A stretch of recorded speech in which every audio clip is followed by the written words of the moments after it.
Welcome everyone to the broadcast. Hello everybody. Happy Tuesday everyone. Hope you're having a fantastic night tonight. Welcome ladies and gentlemen, I am the sharply dressed man, playing some more Pathologic 3 tonight. Brent, thank you very much for the raid. How's it going today? What were we up to? Welcome raiders from Brent Behold's chat. If this is your first time here, hello and welcome. Bubbler, thank you for the compliments. Appreciate that very much. Welcome, everybody.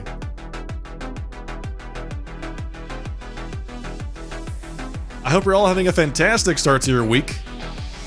Can't believe it's already mid-May. What happened to the year? It's just gone. You finished High on Life 2, it was okay. I feel like the first High on Life was okay too. Well, at least it's done. Solid 5 out of 10. Rory, thank you for the compliments. Appreciate that. Thank you.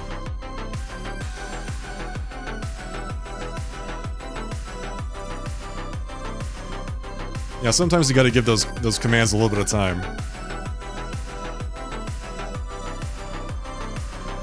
I don't know about you all, but I'm ready for another night of misery and death in Pathologic 3. I can't wait. So for those of you that might have missed last night's stream, we're currently on day 6. There's 12 days.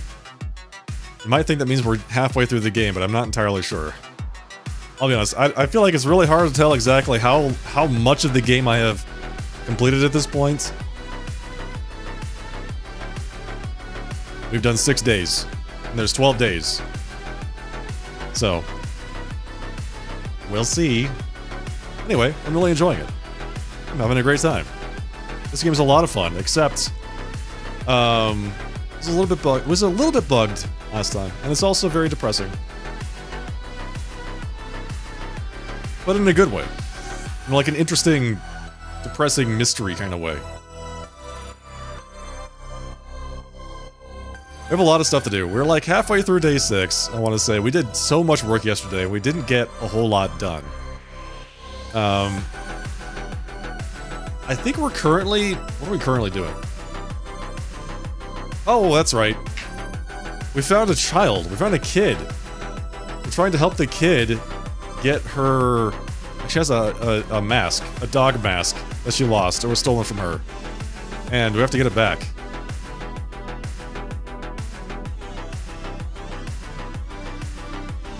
The kid politics in this game are weird. You have the dog kids and you've got the cat kids. They're always fighting each other. And the cat kids live in the warehouse, and the dog kids live in the giant tower in the sky. Brent, what's next? What are you gonna play next? Mixtape? We're playing the Americana Classic Mixtape?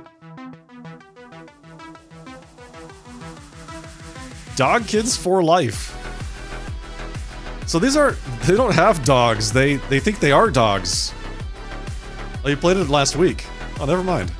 We're way ahead of the curve, man. What'd you think? Did you enjoy the making out minigame? I hear it's delightfully awkward. It's also basically Life is Strange in the 90s, is that right? The tongue part was super unique. Yeah, that's what I hear. That's what I heard. Everyone keeps talking about that like one sequence. I know nothing about Mixtape except that there's a minigame where you're kissing.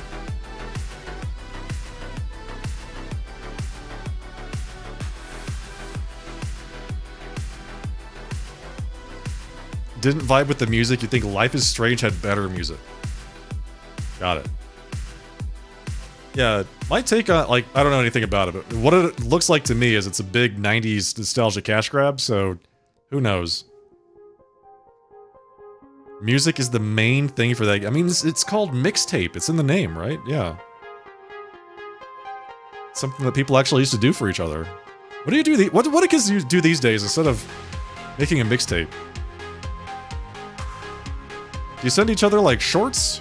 Hello, Abdallah. Welcome. Hey, I sent you a short remix with some AI. It has all your favorite things in it. Alright. Well. Yeah, Brent, exactly. If you want to get on all the lists, there you go. You can make special playlists. Yeah, that's a good point. It made you a Spotify playlist. It has all your favorite music.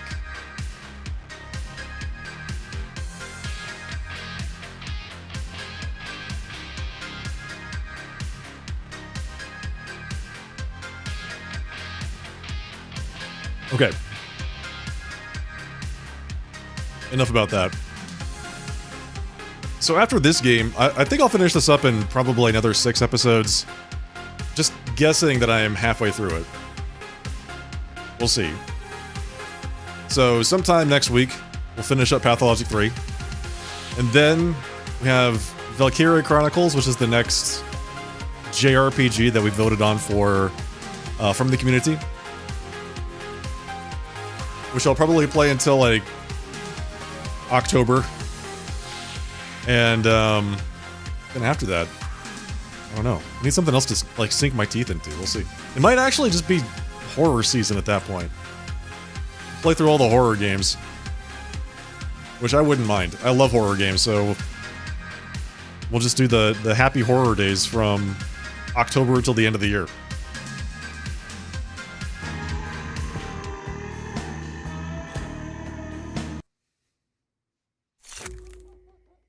I'm ready. Train station. It's safe here now. I don't remember where we left off. Did we actually, like... Alright, we talked to the girl. Soul and Habs hide stolen dog faces somewhere in the warehouses. Perhaps a mask could return the dog girl to civilization. Notkin's people robbed their rivals. Let the chieftain reign in his own. I feel like we need to do both of those things.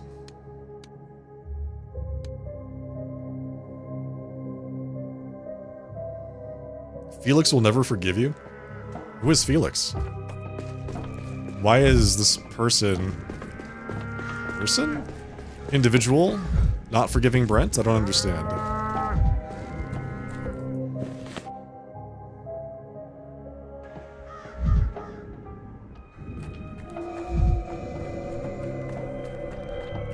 We're still alive in the game. Hey, Luna.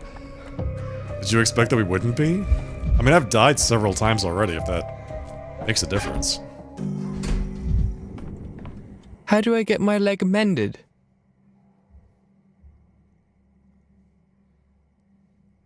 Check this gambit, mage. Whichever finger bleeds, the whole hand aches. The officer does not move that way. The officer moves where it damn well pleases. He's the one giving orders, ain't he? Notkin, get your urchins in line. They are completely off the leash, stealing masks from the polyhedron. What is he talking about, Chieftain? Did your people really raid the polyhedron? I wouldn't know, would I? Doc here thinks mine are the same as yours. You tell him, Khan. I don't care for no discipline garbage. My soul and halves are free people. They do what they want. Are you telling me you've never heard about the stolen masks? I mean, I heard them boasting about a good haul. Told them I was impressed. But I didn't go through the loot, if that's what you mean. I don't check every nut and bolt in their pockets.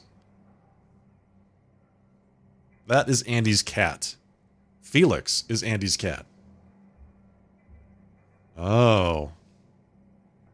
Felix likes to eat sandwiches, it looks like. So you refuse to do anything about this robbery, Notkin? If you got robbed, Doc, go bother the thieves. Don't you see I'm in the middle of something? I have a profit to save. I'll tell you one thing, though. What you're looking for isn't here. The castle is for big, important stuff. Ain't no place for your petty garbage. Must be in a stash somewhere. Where is that somewhere? Like I said, out there. In the streets. My guys make new stashes every day. Who keeps track? Hey, Casper, I saw that, if you weasel. My camel was on that square. Trying to swipe it while Doc was distracting me. So, we have to go digging through all of the crates in town to find the stuff. If there's a Pathologic 4, you need to do a hardcore run. Listen, I'm not that masochistic, okay? Hardcore is, generally not my playstyle. My Plague Doctor quarantined your camel. It returns on the board in 2 turns. Get wrecked. Okay. Soul and Habs acted on their own. Notkin refused to rat them out. What did I expect? Alright.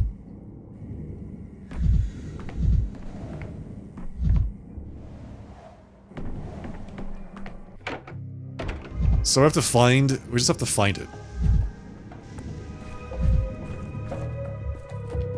If there's a Pathologic 4, it'll star the Changeling. And it will have a completely different mechanic. That's my guess. If I were a bunch of kids hiding dog masks, where would I hide them?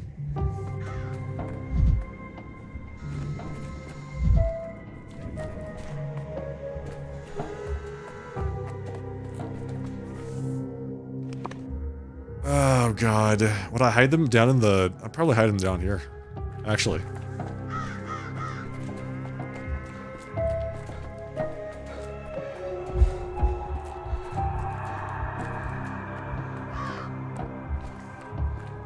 I would actually dig a Changeling playthrough.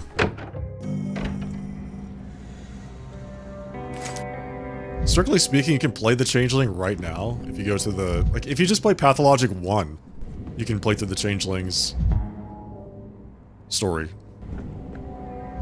Because it contains all 3 characters.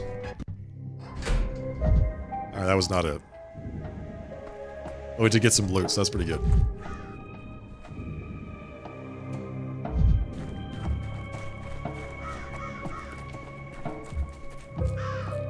Felix is Andy's cat and your emperor. Oh, he's that kind of cat. A little imperious.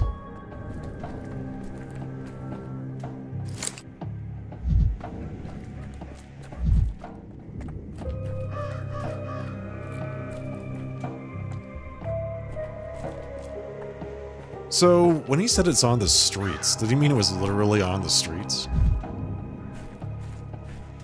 I wonder. The town map says it's here in this district somewhere.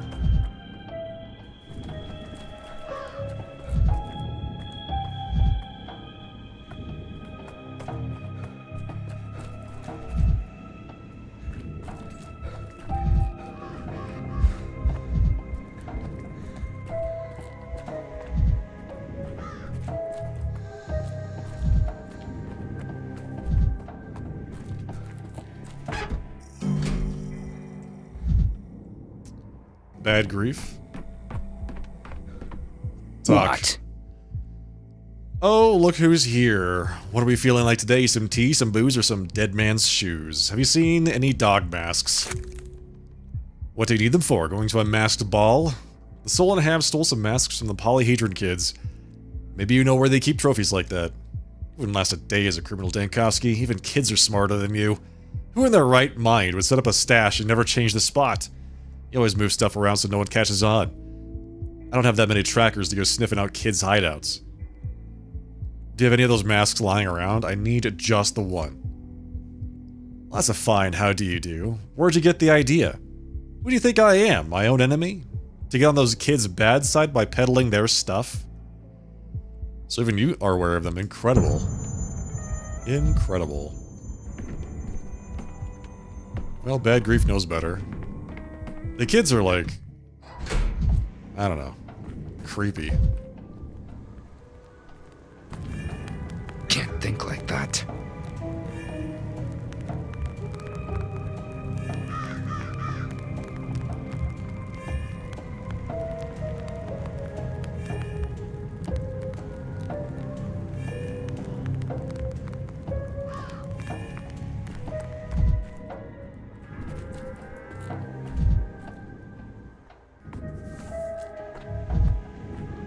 I was watching my VOD from last night. And, sure enough, just by standing in any of the districts where there's plague, you just lose amalgam. It just takes it away from you. Which is weird because this goes right here, huh? You need it in order to use the time travel mechanic. Hey cow, have you seen any dog heads around? What about you guys? No, nothing? Misophonia, Dankowski. Alright, chat. If you were a child, where would you hide masks? Where would you hide them?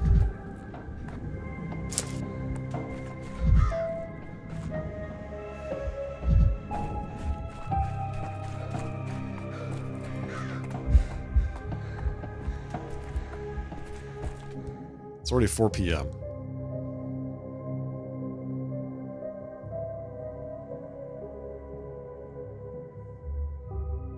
Cave Canum. The monster turned out to be a dog-head girl. Her mask was stolen and she went feral. She won't steal a bull. She won't steal a bull. Hey, Gigolia. Where no stupid adults would find them? I see. I agree.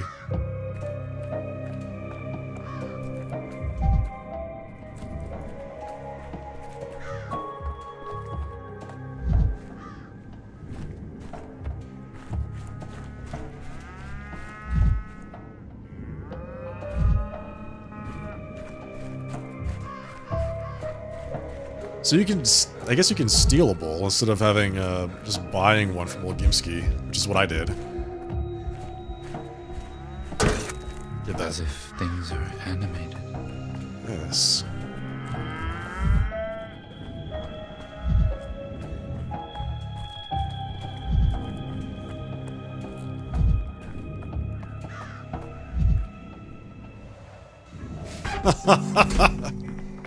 Oh, that's pretty funny. Trade. Yes, I want all of that.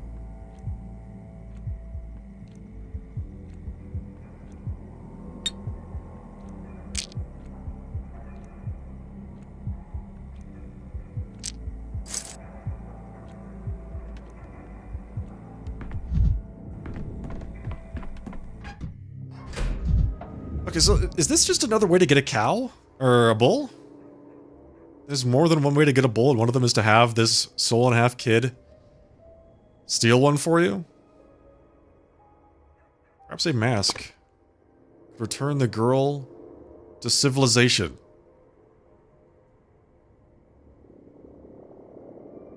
It's here, in this district. I mean, it says it's right there in the middle of the train tracks, but that's obviously not right. Now, let's check the corners. Like, let's just go to the corners of the warehouses, you know? Maybe it's back here somewhere.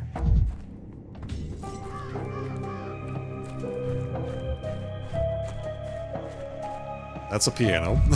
That's not what I expected to find back here, but alright.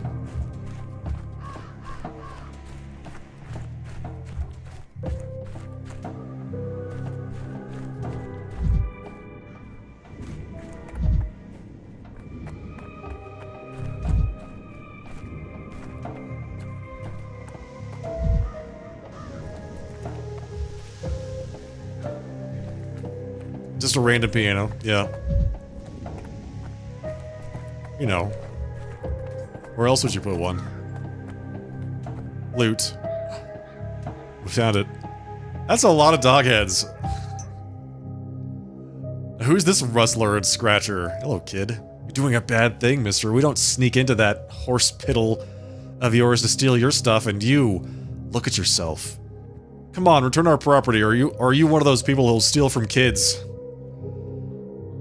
I mean, kids stealing from each other, but alright. Little doggy howled that these masks don't belong to you. Why did you rob the dog heads? Aren't you ashamed? They're my masks. I'm a dog head myself. Or I was, but not anymore. He's one of us now. He brought the masks. That makes them our masks. The tower kids can curse us till they're green in the face. We don't care. What game is this? This is a game called Pathologic 3. Their tower's on its last legs, too. It'll fall any day now.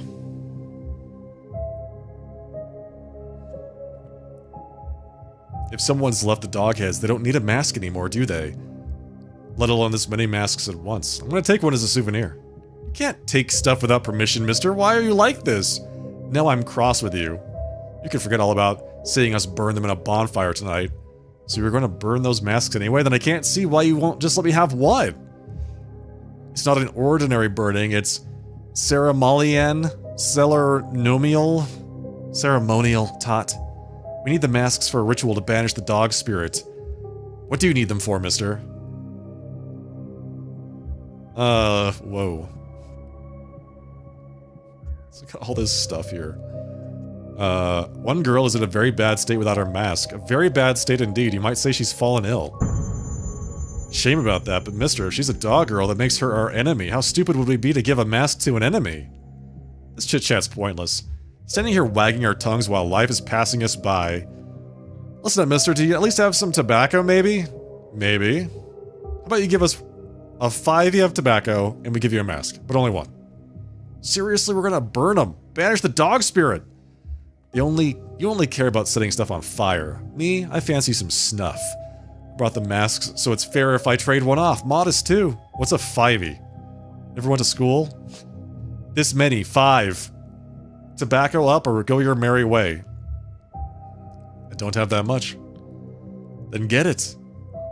But don't count on me waiting like a faithful dog. I'm burning the masks after nightfall. If you make it in time, I'll let you have one. For the tobacco. At least don't hand out tobacco to small kids or I'll be racked with guilt. Oh god, I'll be so sad. Alright, so what do we have here? Stolen halves hide stolen dog faces. Okay. My fiery diplomacy didn't work, but the kids are ready for a specific barter. 1 mask for 5 handfuls of tobacco, and I've got 1. I have 1 handful of tobacco. Where am I gonna find 5?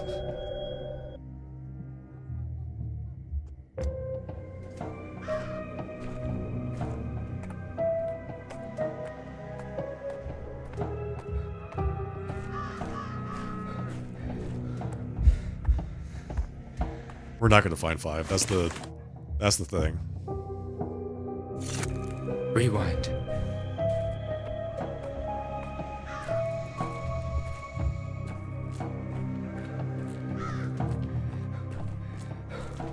Hey, Rune. Thank you for the compliment. Appreciate that very much.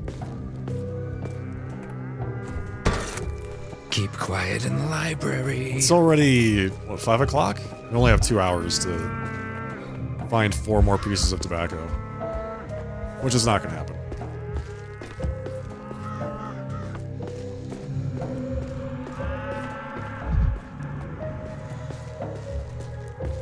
This is definitely to...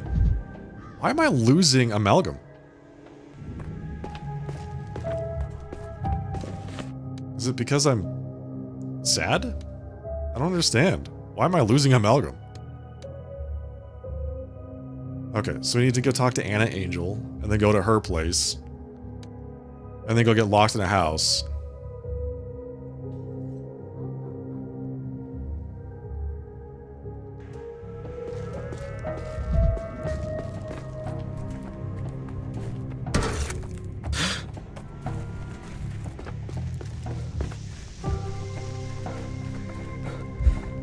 So I think that if we go this way, it does not...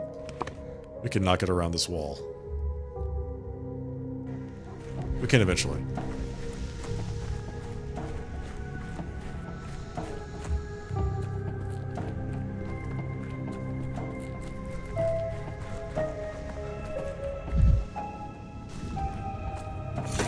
Tired of this noise.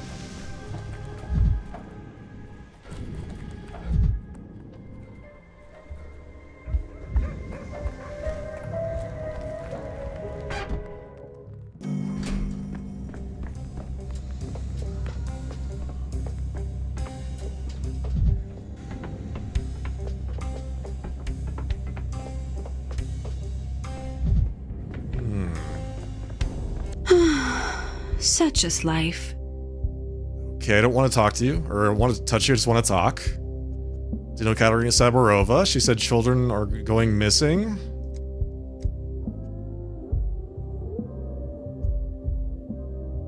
You were in the playground in the hindquarters yesterday. Yada yada yada. Why do you hate children so much? It's them that hate me. Oh, really? What did I ever do to them? Those awful brats hassle me day and night. I can't get a moment's rest. It's a game to them, but it's torture for me. They leave dead birds and mice outside my door, draw vulgar things on my walls, knock on my window at all hours. They dropped a cat down my chimney once. All because I may have been a performer with the caravan. You also kidnapped kids, so let's not forget about that.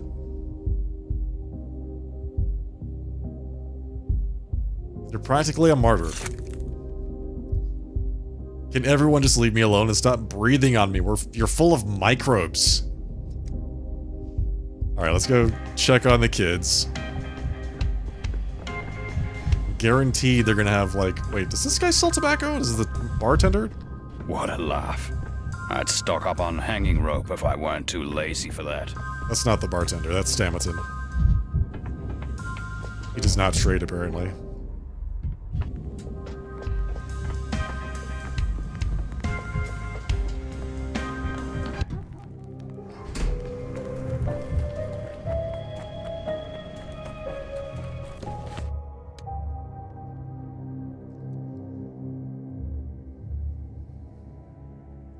I don't even know where to find more tobacco.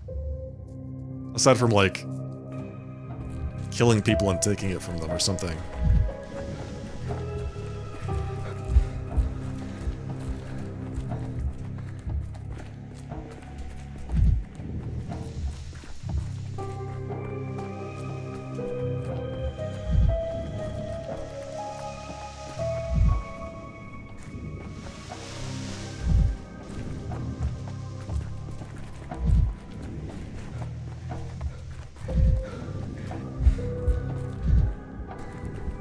This is not Anna's place, right?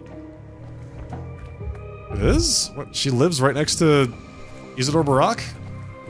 What do you have there? Hey, Murky. 2 more hands? Did you get kicked out too? Fantastic, you're here. Where are the others? What others? I'm here all alone. I can see that. Sticky, Shrew, and the another girl. Can't remember her name. Jaybird. I don't play with them. Sticky kicked me out of the hideout. He said I was peeking, but I wasn't. What hideout? I can't tell you. Bear said a hideout everyone knows about isn't a hideout anymore. Bear and I are friends, you can tell me. How do I know you're you? Maybe you're a Bokholdoi. What? Is there any way to check if I'm a Bokholdoi? Tell me a story. A fairy story. Bear says good people tell good stories, and a Bokholdoi doesn't know any stories because it's got no heart. I see. Any special requests? 3 days ago, you listened to a hazelnut, started telling a story, never finished it. That wasn't fair. Bear says stopping a story halfway through is a dastardly thing to do. Only a Bokholdoi would do that. A good person always tells a story all the way through to its happy ending. I hope you're taking notes, chat. How do I know you're not all Bokholdoi? You need to tell a good story all the way through and it has to have a happy ending. Otherwise, you're some kind of weird step monster. Ah, yes, I remember that. It was about Lilith and Quirky, wasn't it? Yes, I want to know what happened to Lilith and Quirky. Tell me, or you are a Bokholdoi. Let's go. Lilith and Quirky. Once upon a time, in an old town in the steppe, there lived a sister and a brother, Lilith and Quirky. And they had 2 friends, whose names were Wayward and Zippy. Yes, exactly. Thank you, little girl. Well, one day, a shaman named Bavai came to town. People gathered in the town square, and the shaman Bavai showed him his underpants. Quite an imagination you have. No, Bavai showed them his magical moving tattoos. Black skulls clacked their teeth on his chest. Snakes slithered on his shoulders, his neck, and all around his head. Black bulls grazed on his hairy back. But that wasn't all. As Quirky looked closer at a tattoo on the shaman's chest, he saw that it was Quirky's parents, Mom and Dad. Yes, precisely. On his chest, Quirky saw a tattoo of a boy walking through the desert towards two figures. They were his mom and dad. Well, later that night, Lilith and Quirky were sleeping in their hideout. A quiet sound woke Lilith up. She looked over at Quirky, and even though it was dark, she could see tattooed black snakes crawling around on his neck. Frightened, Lilith took Quirky to some water to wash the snakes off, but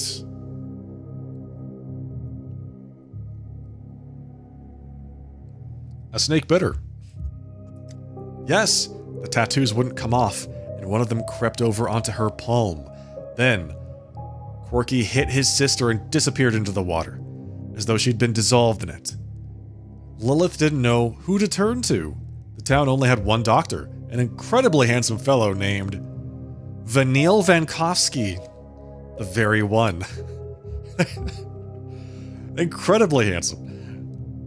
There's a lot to say about him, but the most important thing you should know is that he's a good person and definitely not a buckholdoy. And this dashing doctor examined the magical tattoo on Lilith's palm, shook his head gloomily, and clicked his tongue like this, which usually didn't bode any good.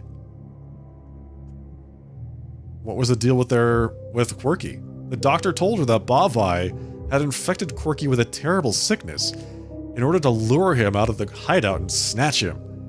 Now, Quirky was walking through the steppe right into Bavai's giant bare paws. So Lilith had to challenge the shaman to an honorable sword fight. No, that's like something from a different story. Our shaman was actually a buckholdoi, so fighting him with a sword would be completely useless. In order to find Quirky, Lilith had to let tattoos cover her whole body. And that hurt a lot. So to make the tattoos grow faster, the doctor gave her a bottle of ink. Not bad, yes. Lilith drank the ink, and moving tattoos covered her entire body. A map of the steppe appeared on her stomach, and Lilith set off on a journey to find Quirky. She walked through the steppe for a whole day. Yes, she walked through the steppe for a whole day, until all of a sudden, tattooed footprints began to appear on her skin. The tattoos seemed to run around her body. They were the footprints of jackals? Jackal tracks appeared on the ground as well. And all of a sudden, a whole pack of those ferocious animals surrounded Lilith. They were about to tear Lilith apart when she recognized Quirky. One of them had Quirky's eyes. Yes, precisely. The jackals were about to tear Lilith to pieces when she started singing. And one of the jackals recognized the song. It was the lullaby that Lilith used to sing to Quirky at bedtime. And although he'd been turned into a jackal, Quirky recognized his sister. He came closer, nestled up to her, and began to lap at her tears. Together they went off to find Bavai and kick his butt. And so Lilith and Quirky hugged and went off towards Bavai's lair. Together. It was only a short walk away, and when they went inside, they saw lots of children. Exactly. For years, the shaman had been kidnapping them and making them his slaves. He fed on childhood because he was a buckholdoi. And only Lilith could defeat the buckholdoi because she had a gun! Right! I don't think you're listening to me. She didn't have any weapons. She just used her gun, obviously. She had no weapons other than her sharp mind. Her sword-sharp mind. Brent Buckholdoi was the other name that you were thinking of using. It kind of rolls off the tongue, doesn't it? She knew that a story was what a Buckholdoi feared the most, so she began to tell him a story about a girl named Murky who played hide-and-seek with her friends in a hideout. But the children in the hideout were in danger. Lilith told him a story about me? Wow, so now I'm in a story. Yes, indeed. You and I are just characters in a story Lilith is telling so that she can kill the Buckholdoi and rescue Quirky.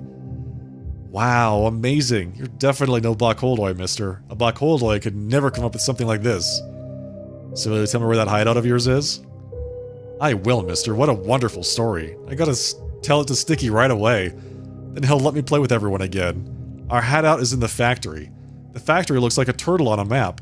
And our hideout is right below its left flipper. That means it's not far from here. I'm gonna go and have a look. I hope your friends are still there. Oh jeez, we're like super manic. Looks like a turtle. Or behind its left flipper. It's right down there. It's right here actually.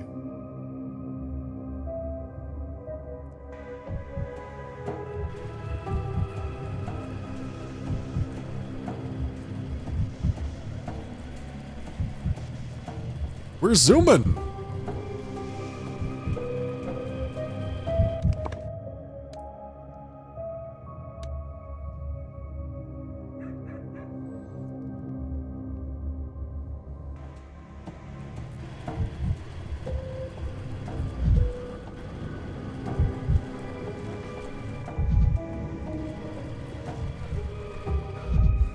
That's the cow.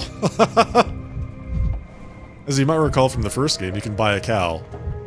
It looks like, he did. Oh, hey, it's... Do not refashion Barack. that which has grown well. How did you know we'd be here? No one ever comes back here. Murky squealed on you, sold you out for a story. So it was Murky, huh? Don't spit into the wind. For your own sake. If nothing else. Murky the turkey. She should have learned her lesson when we kicked her out. We told her this was a secret place, and now the bird brain went and babbled it all over. Tell me, Emshin, have you ever heard the story of the rat catcher of Hamlin? No, who's that? It's a tale about a man who kidnaps all the children from a town and kills them. Whoa, tell us more! Every last child? Why? Why did he kill them? I see you don't trust me, physician. There's this concept you might have heard of, it's called reputation. Shard lagatai Emshin. I did what I had to, like I always do. The children needed saving, so I saved them. Yes. Send them to the polyhedron. There's lots of children there. And if I understand correctly, it's a perfect isolation ward. The plague won't get in there. I don't like the polyhedron, Ayultai. It's not safe. Maybe you're right, but at least they won't get the plague in there. This hideout works better than the polyhedron. It's abandoned. Almost no one comes here. I've checked all over, and this is the safest place. And you haven't thought of the consequences? Keep on like this, and you'll be public enemy #1. That's why I want you on my side, Emshin. When the time comes, you can support me. You know I haven't kidnapped the children. Fine, I promise. Thanks, physician. They're still looking for the children, though. If I were you, I'd tell the town they're fine, and you haven't kidnapped them after all. You have a point there. Sticky, go visit the Sabarovs in the Rod. Tell them I haven't eaten you. Aye, sir. My decisions echo into the future. Okay. The children are with the Haruspecs. He's protecting them from the plague.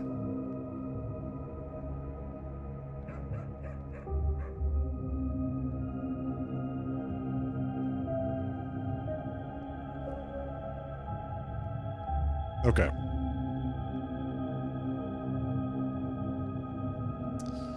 Do we want to go get ourselves locked in that room?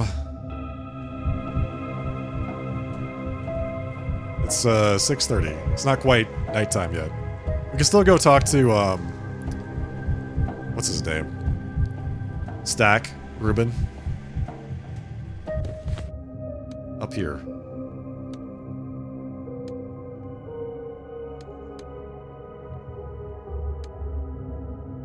There are some points of interest left unexplored.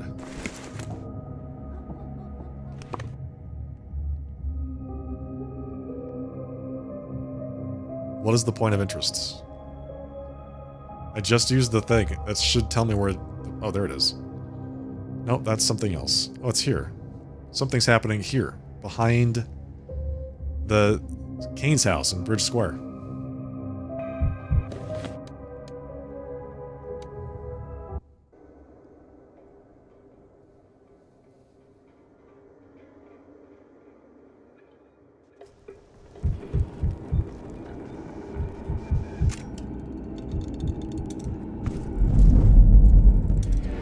The sleep of reason produces produces monsters.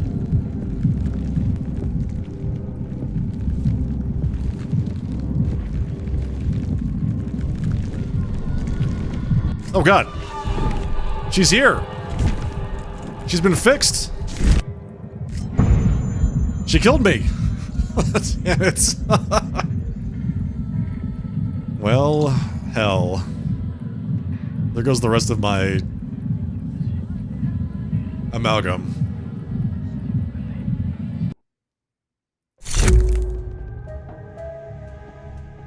She just picked me up and killed me in one hit. Alright, got it. The waifu is back, yes indeed. Alright, we need to not die again. Otherwise bad things will happen. Yes, use that.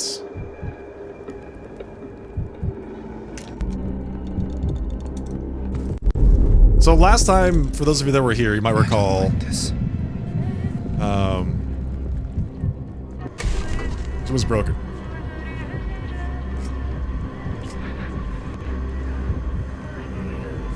Use it!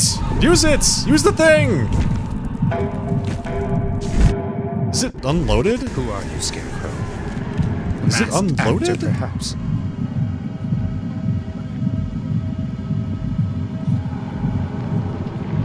Projectile mode. What? Did I not do it? Apparently I did not do it.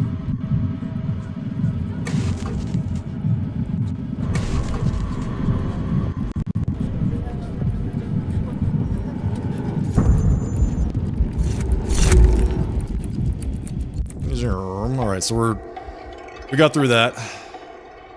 So apparently, if you reload the day, you lose the bullet. The town went bad. But you, Dankovsky. How could you?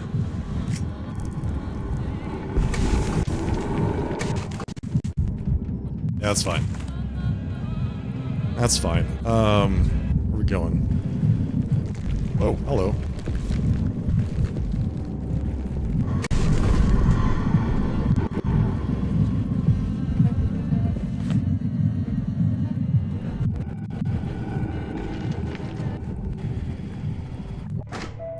This is okay. We run twice as fast as any other thing in the entire game, so it's alright. Where is Stack?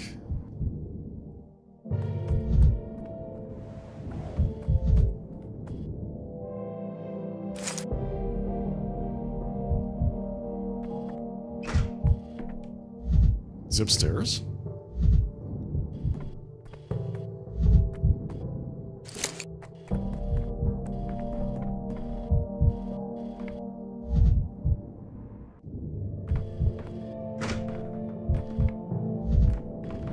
I'm a simple man. Why talk when you can fight? You. Didn't expect to see you here. Why have you come? I've come for you. The theater is now housing the hospital and we're in need of doctors. This accursed town has fewer qualified doctors than it has stairways to heaven. I'm not a doctor anymore. I don't know who I am, what I am. What happened? How did you end up here? I've visited the Canes. I've confessed everything, turned my very soul inside out for them. I told them I was ready to face punishment. In White Hell Days. Any kind of punishment. You know what they've done? Seeing as you're here now, they've done nothing. They've let me go.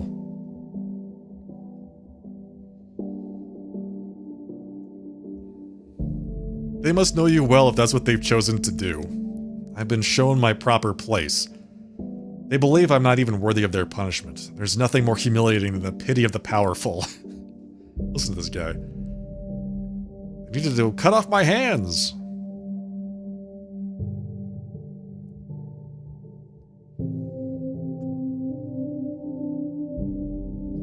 So you've come to the shelter to live out the last of your days? Should I remind you that there's plague in town and you're still a doctor and you've got duties. You've given the oath. Leave me be, Dankovsky. Just leave me alone. Let me disappear. If you change your mind, you know where to find me. New decree idea, training orderlies. Recruit more orderlies. Ruben is depressed. Instead of self-flagellation, Ruben should go to the hospital and help out. He heard the offer, now it's up to him to decide.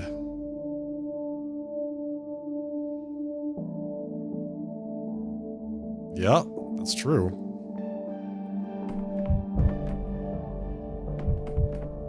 That's basically it. Like, that was all for Stack. We just had to come up here and talk to him. Nothing else.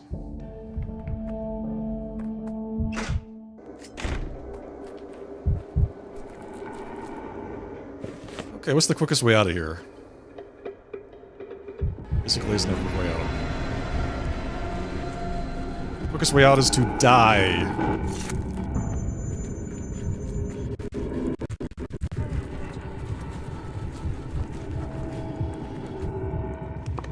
Where am I?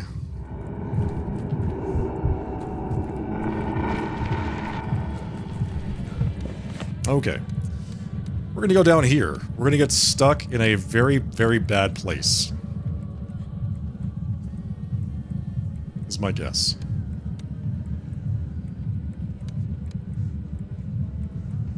Let's go there.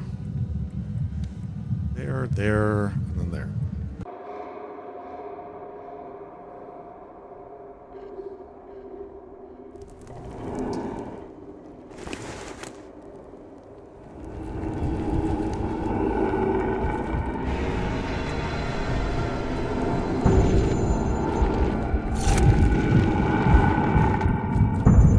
Oh my god, let me go!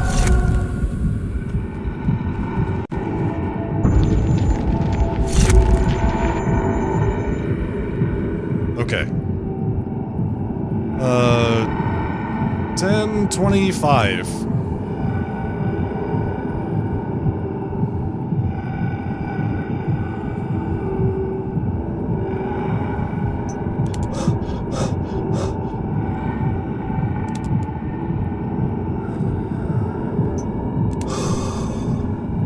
Oh, come on, dude. Sorry, but I don't have anything else to give you. What?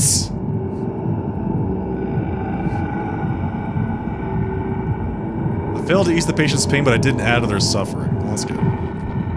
That's something at least.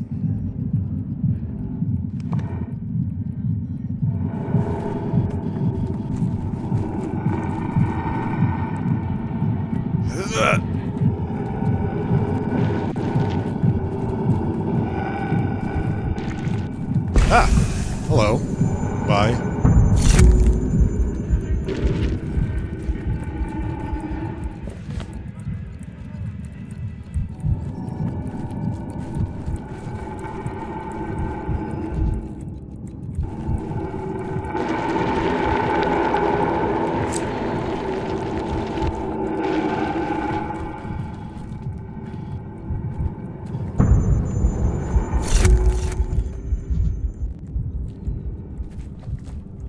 And getting through here is such a pain. Later.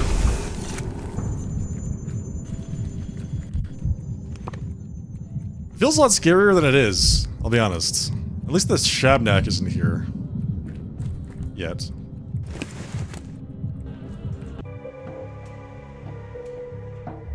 The waifu. Brent's waifu.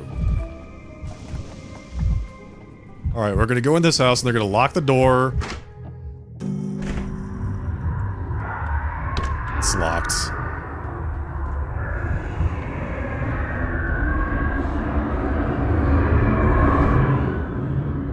You're muttering, rustling, locked, something stirs in the shadows, the smell is nauseating. Supposed Jakob. Is that you, Jakob? Please, enough! Enough! Leave me! Go away! Go away! Go away! No, wait! Tell me, do you have nails? Do you have nails? Open the door, please. Show me your nails! At least one nail. To show you my nails, you'll have to open the door. Cut off your fingers and slide it under the door. No. I must see your nail. That's how I'll know I can trust you. Oh my. Alright. Are you not in there alone? Or your voice just changed? What's going on? Here's my finger, a sign of my trust. Now it's your turn. Alright, let's not mutilate ourselves. Calm down, breathe deeply, I'll go get someone to help. I wonder if the neighbor has the key. Dude! He cut his finger off!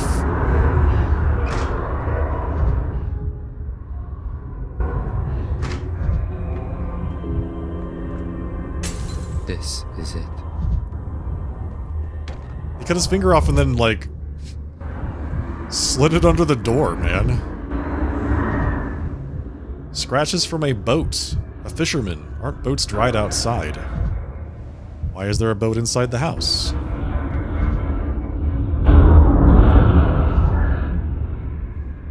Oh, hello? Jakob's neighbor. For the 47th time, go away. Leave me alone, damn you. Untie me. It's Clara, of course. Tell him to come out. Tell him to open the door. Clara, what are you doing here? I guess you always show up when another's life is falling apart. Oh, you're here, Doctor. Getting in my way once again. That man behind the door is not human. He is mine, you understand? Go away. What are you both talking about? I live in this house alone. It's just me and no one else. I had a housemate, but he died of plague 3 days ago. It was you who asked me to come take a look at him. You found me in the hospital and told me that Jakob recovered.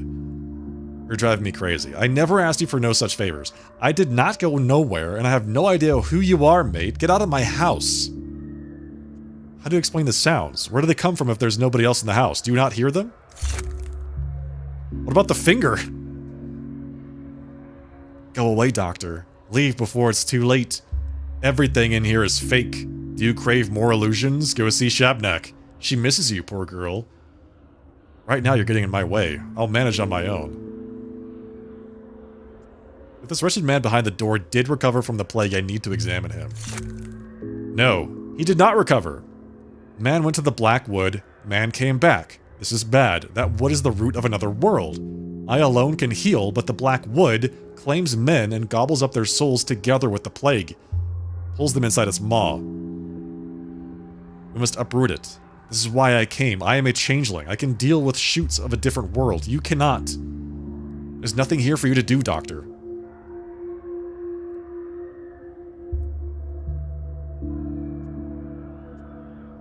Roots? Shoots? Another world? You're right about one thing. This is beyond my comprehension. Do what you will. Did the door just unlock?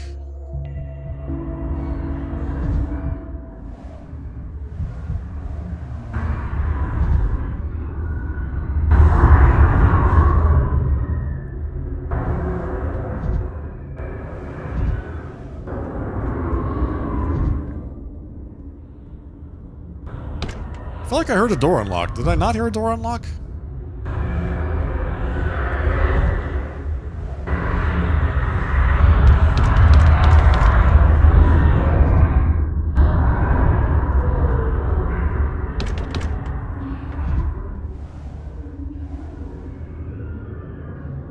Everyone here is mad, completely unhinged. Nails. Ugh.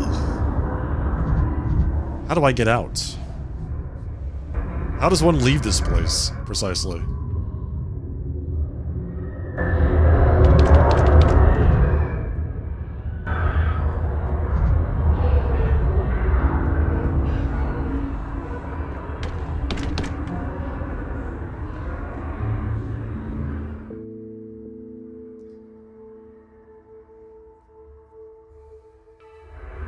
They always have such angry expressions. Yeah, well, you know, it's not a great life living out here.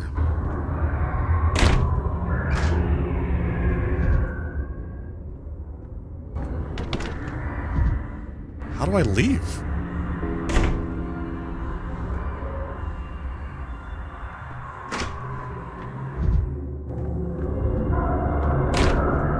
Like, I want to listen to her and actually just go about my day, but I don't think I can.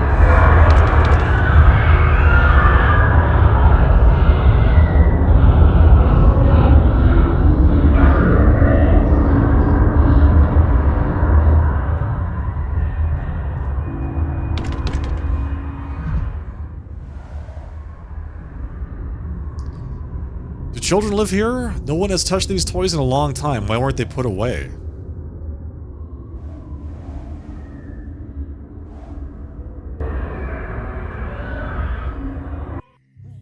Oh, it's the door behind her.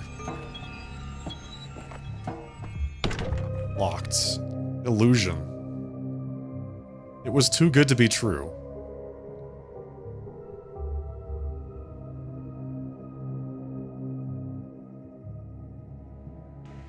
Okay, guess it was too good to be true. We have one other thing to do, and that is find 5 tobacco. Forgot that there's so much of the world.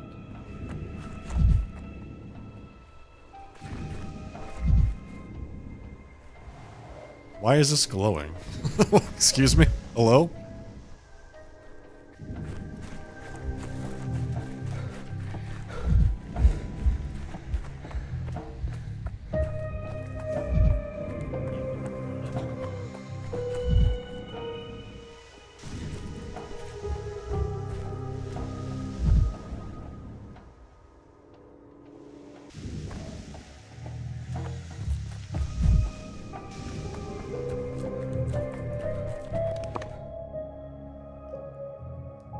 Okay, we gotta go back to the still water. Just kidding, we're gonna go here.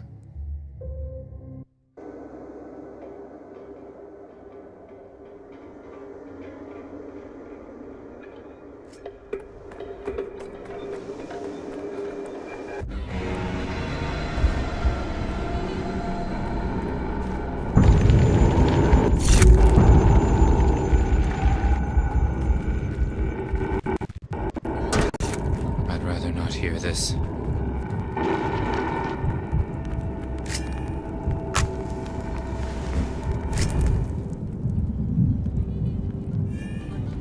Oh, there's a core here. Which I could have used to create another bullet, but I'm not going to. This is way too late in the day for that. Oh, God damn it.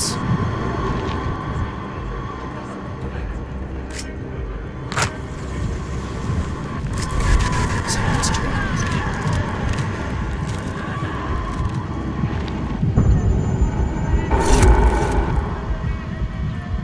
So I don't know how long that's gonna hold her. Gotta get out of here. She's right next to the exit. She's right next to the exit, man.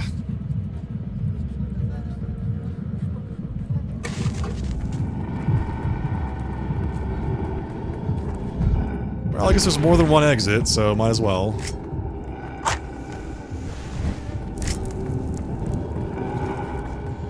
Oh my god.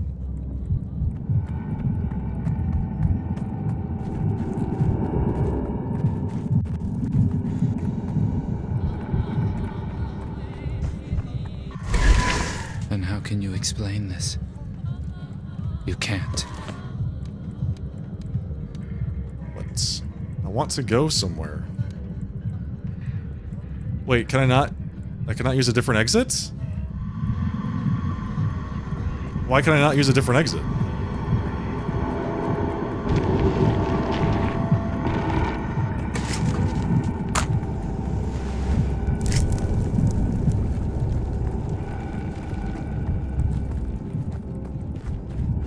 Apparently you're just stuck. You have to take the exit that you've planned on. Otherwise you get trapped.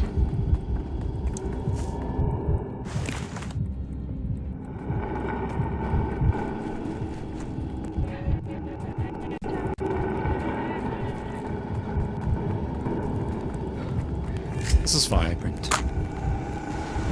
Everything's so vibrant.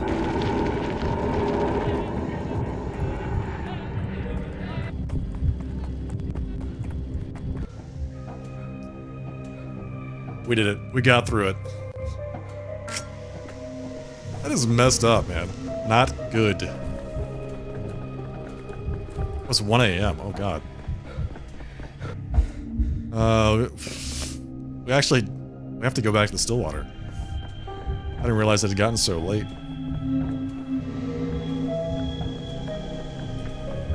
day ends at 2 a.m., so we have to lock in our diagnoses. So last time we had a hell of a time with this guy. It was like one diagnosis. One diagnosis on this guy. And we decided that it was influenza with this last one, so we'll see if this is actually correct.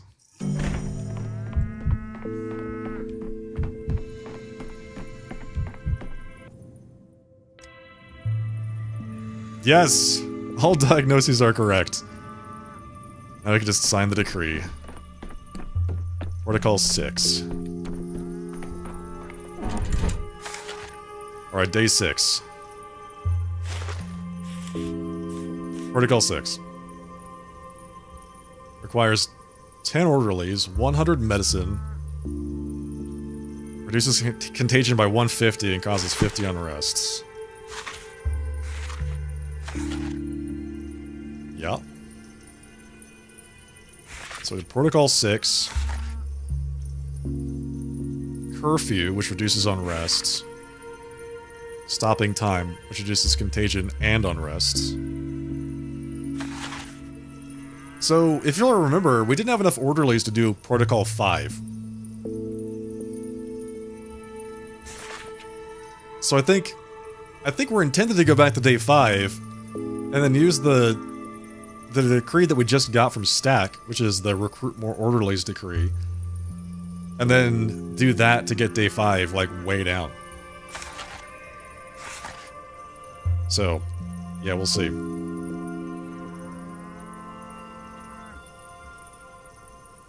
Alright, we got Protocol 6 done. Curfew done. Is there anything else we can do here? Door-to-door rounds. It's a lot of unrest. It's a lot of unrest. Minus contagion plus 80 unrests.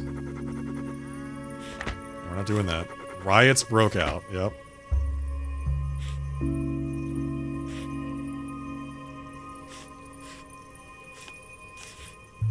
Yeah, we need to control unrests.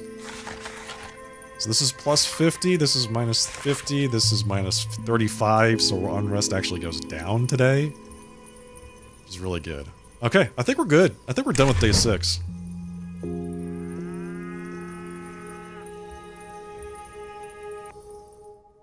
The rest of it is like, get the girl the mask, and I think that's just a different way to get a cow.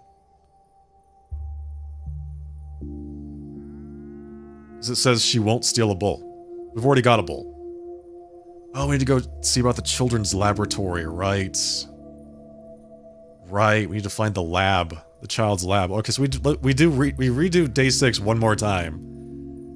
To find the kid's lab. What's this? Buy a bull. Herdsman spoke of selling a bull, now I'm ready to deal. I already got one. Do this day one more time.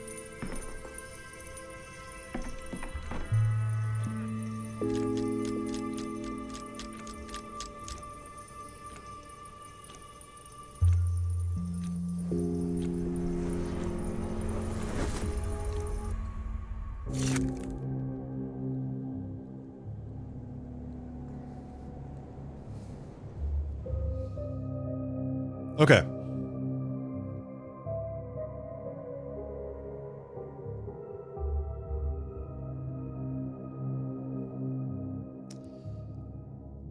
Oh, what? I didn't change the thing I needed to change. Wait, we're fine. We're fine. We're actually fine.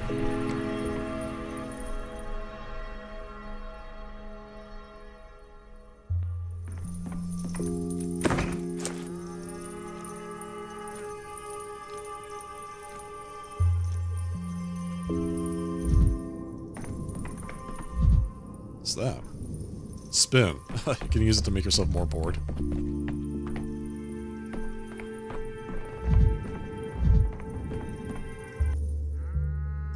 Okay, give me the schmouter.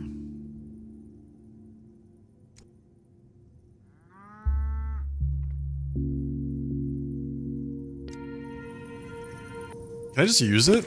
It's not a thing, it's an artifact, isn't it? Yeah. box with some kind of crushed pills. Alright, so then we take the schmouter and we analyze it.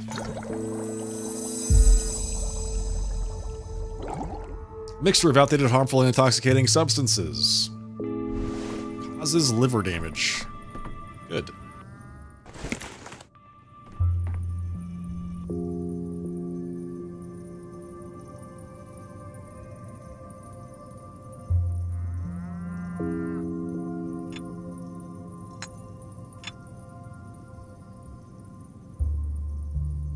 Five? Those are 5? Wow.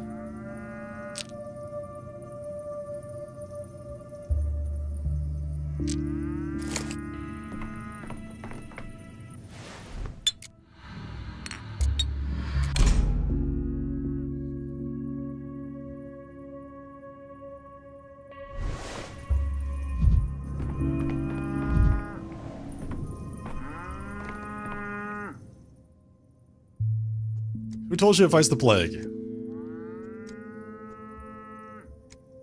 Catchfly and crowfoot. Right, we gotta go find the kids' lab.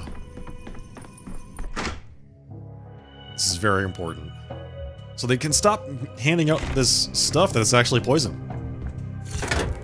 You're too high strung.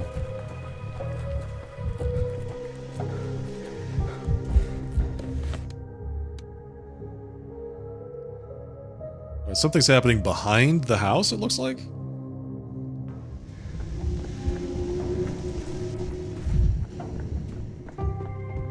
Oh, maybe the kids here sell tobacco. Again, kind of a weird thing to say.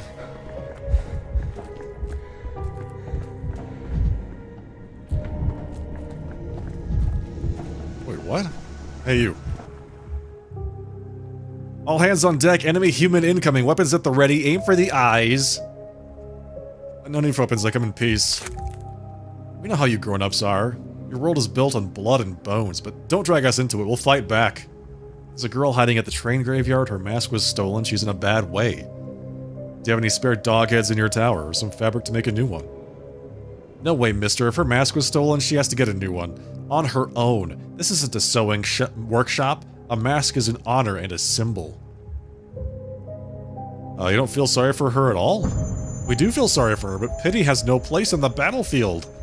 Losing your mask is like losing your regiment's banner, a disgrace. I've never seen Khan wear a mask. And where's Khan now? That's right, he's gone. These people. Children, I should say. These children. Felon Corda. Alright. She has 1 tobacco.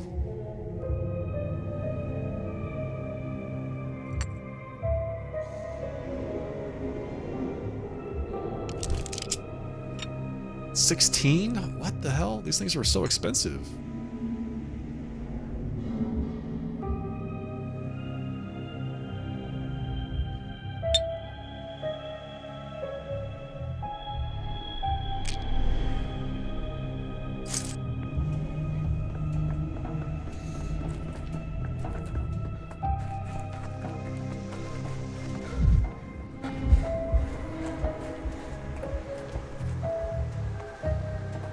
Curious what's down here. Ah, loot.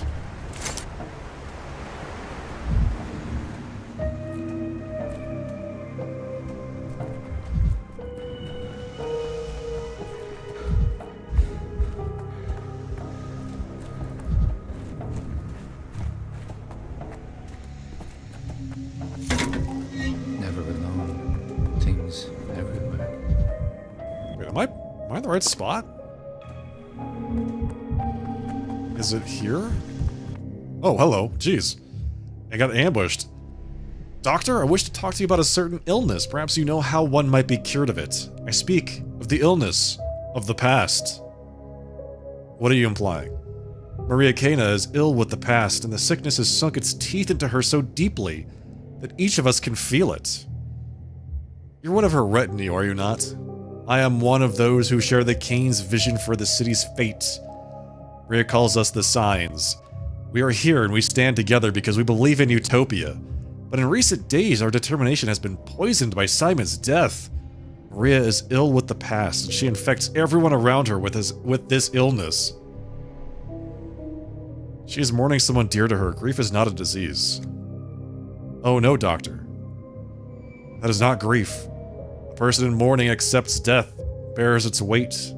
Maria, however, rejects the very thought that Simon could have died. That is why I call it an illness, and this illness has quite specific symptoms. Is it nostalgia? Yeah, probably. Very similar to that. You've been infected by the illness of the past. Reminiscing. If you have specifics, I'm listening. First and foremost, Maria is fixated on what cannot be changed. Maria cannot accept that Simon was an ordinary man and that he died an ordinary death. I suppose whatever happened to his body could confuse a lot of people. What do you mean, Doctor? Did something happen? On the day of Simon's death, I saw with my own eyes the Kane people carrying a shrouded body to the cemetery. Why did you decide that was Simon's body? They carried it through the darkness, flinching at every shadow. They warned no one, summoned no one. The Kanes want everyone to believe Simon was a miracle. They shroud him in mystery, but in truth he was merely a frail old man, a victim of his own myth. Oh, okay. You say that people serving the Kanes carried something to the cemetery under the cover of darkness. Simon's kin believed so deeply in his exceptional nature that they failed to bury him like a human being. They laid him in an unmarked grave. A tragic, monstrous fate. And you spoke to Maria of this and she took offense. I love Maria and wish to ease her burden. She is a victim of a hoax. Her father and uncle concealed the burial from her. And now she is convinced that Simon's mortal body does not exist. Your word, Dr. Dankovsky, could neutralize the poison of false hope that took hold of Maria. Show me the grave. I did not see the grave, only the people carrying the body. That simple-minded girl who looks over the cemetery would not let me in. Do you know that at her age she's already lost to Twirine? Had I offered her a bottle then, perhaps she would have allowed me to observe the burial. At least from afar. Uh-huh. Got it. In one respect, you are surely right. Maria must come to terms with Simon's death. Take care of her. What? We have to go talk to Grace now. They say that he was buried at the cemetery on the day of my arrival.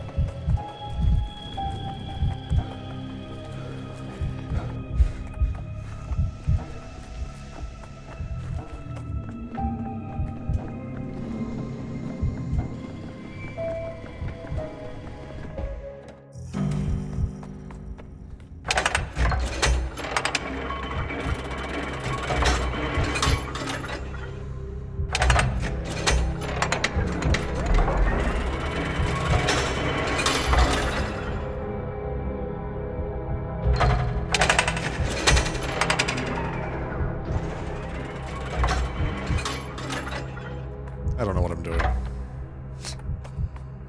I have no idea what's going on.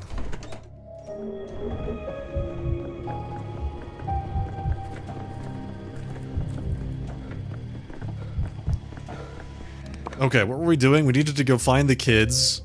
Like, little factory. Then go visit, Grace at the graveyard.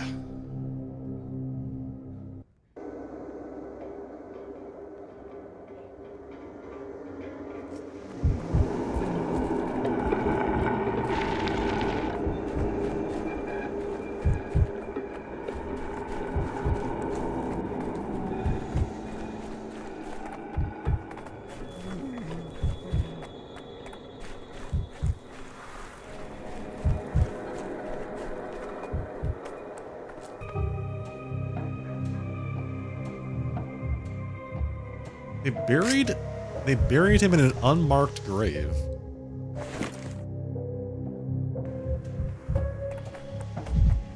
Alright, so this thing, it says it shows up on the map, but it's actually not at all what it actually is. It's like, it's a clue. Oh hey, it's right here. Catch fly. Aha! We meet at last, swindler. I knew you'd come. Everyone comes eventually. I would have prepared a schmouter for you, but the schmouters broke down. As soon as I fix them, I'll take pity on you and help you. Master Barak taught us to be considerate and merciful even to our enemies. Why am I your enemy? You call yourself a doctor, but you don't help people. How many get better? After your treatment, patients only go one way, to their grave. I, on the other hand, fended off death with Master Barak during the first outbreak. We beat the pest with our schmouters. So why can't you do it this time? It's all because of Crowfoot. It's his fault. We used to crush pills together and it worked. Without him, the schmouters broke down. Do you mean he has a recipe? Do you two have any kind of recipe? Of course we do. The recipe was crush pills. That's the recipe. Just crush pills, forehead. Make schmouters together. But Crowfoot turned out to be a Shunak. He lost faith and the schmouters broke down. And then he left. Can I speak to him? He went to the shelter. Like he has nothing better to do. Said he wanted to help people, that son of a Shunak. If you see him, tell him to eat shit and die. No, tell him about the schmouter. Tell him I can't manage without him. Maybe if he comes back, we could save everyone together again. Where do you live? Right here? This is my home and my laboratory, isn't it obvious? Here in the street. That's not gonna do. Go to the Stillwater, tell Eva I sent you. I know Eva, she's kind. Gave me some dried apples. Why'd she let a swindler like you into the Stillwater? Maybe I'm not such a swindler after all. The schmouters. Alright, so what does this do? I found it. The grimy girl is convinced their mixture always helped against plague, and now they mysteriously stopped. She begs me to talk to her barely surviving co-author. Supposedly, if he returns, the medicine's power will return too. I directed the young talent to the Stillwater. Okay, better she creates under my own supervision and for the town's benefits. So I have to go back up there. So we can find Crowfoot.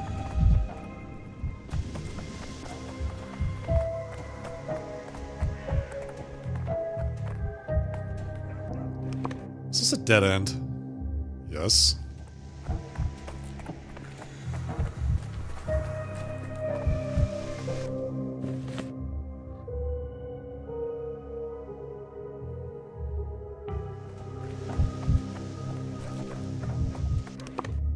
There we go. Grats, you found it. Thanks. It was really hard. Took me a lot of time.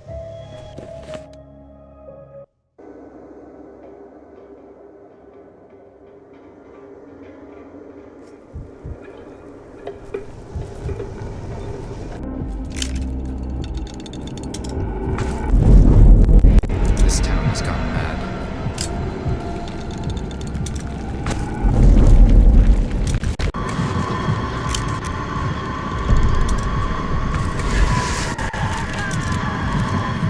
Bye.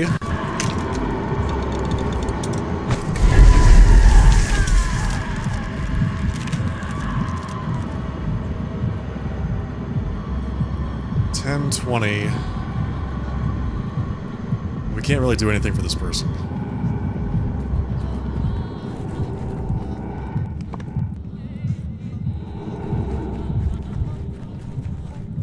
Where's the entrance to the house? Oh god. Where am I going?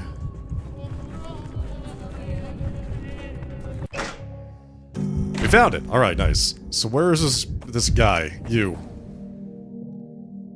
Are you the town hall doctor? We're running out of food. We got a crust of bread with our soup yesterday, but today, not even that much. Does the town really have no provisions to spare for the shelter? People are starving. I'm looking for someone called Crowfoot. Ah, my dear Catchfly. You're not the first one she sent. I've told her time and again that I'm not coming back, but she still can't let it go. She's living in the past. She's convinced that schmouters can cure the plague, but only if you believe in them. We were just kids when the first outbreak hit. It was only 5 years ago, but it feels like 20. The schmouters were the first game we invented. We made it all up. We were young, naive. Did anyone actually recover from the plague thanks to your schmouters? We played at being some miracle workers, and our homemade medicines did help some people. A child's faith, you know, can sometimes be so strong it bends the world, changes it. We wanted so badly to believe we were beating back death. And things that you paint red go faster, apparently. But then you stopped believing. Why? The Schmauters saved at least 2 lives, mine and Catchfly's. Our game of medicine helped us survive the first outbreak. But when the plague returned, I knew we couldn't carry on playing the same game forever. To live, one must grow and change. But Catchfly doesn't want to. That's right. She wants the good old days back. To her, Schmauters are more than just a game, more than medicine. They're a memory, a symbol. I asked her to come with me. Told her we'd do more good here in the shelter, but she won't listen. She's too stubborn.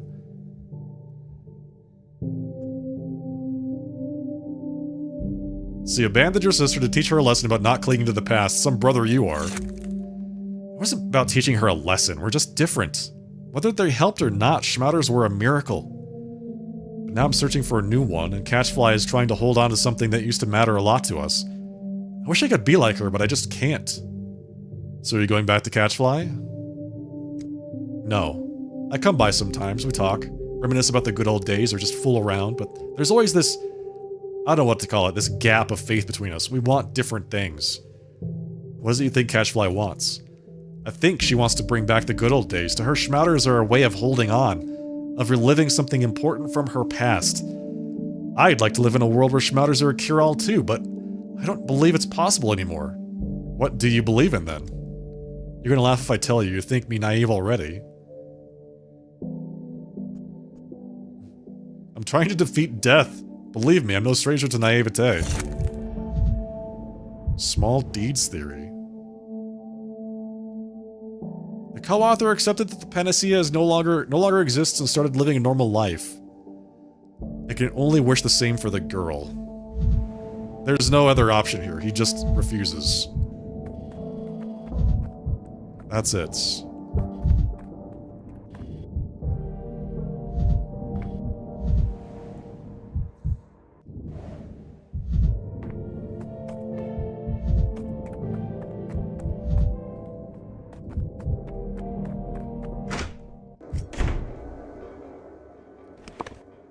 Okay. Well, now I have to get to the graveyard.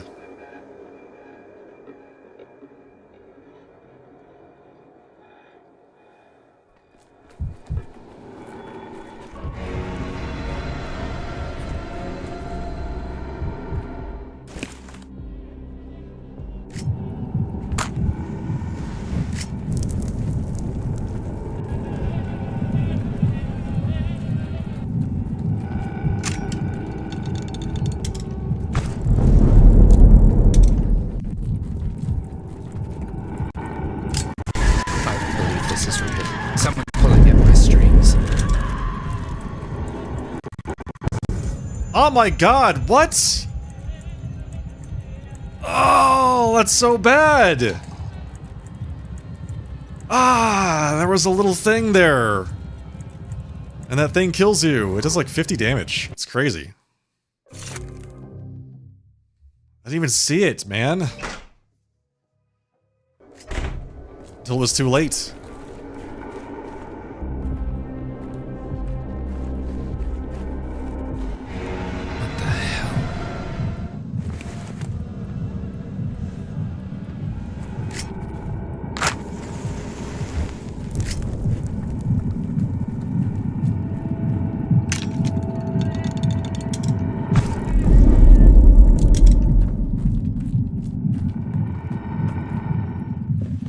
Is there a thing back there?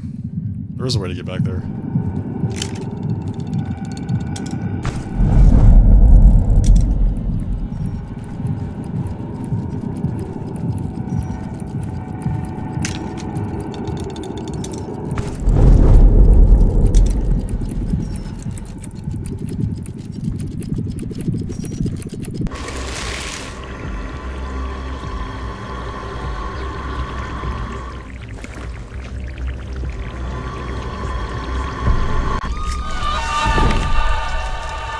Yeah. Put me down.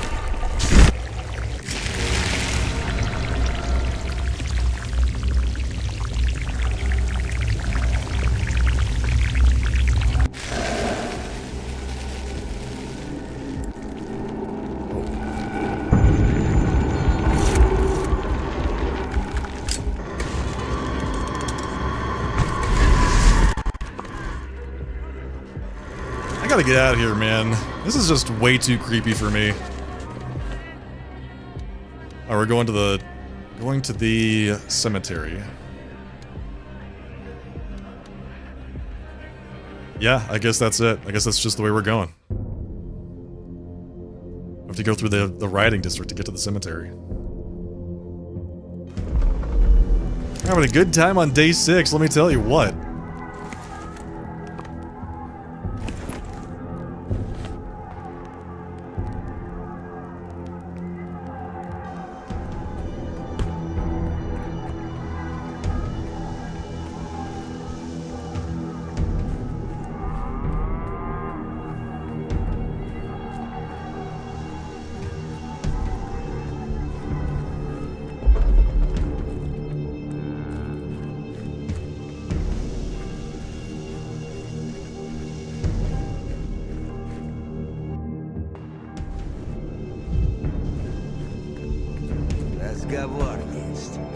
Let's trade.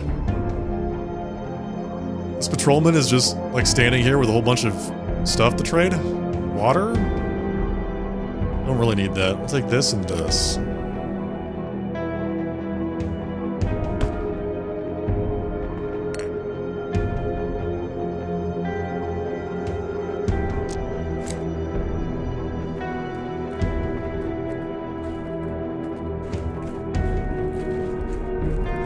Только не убивай.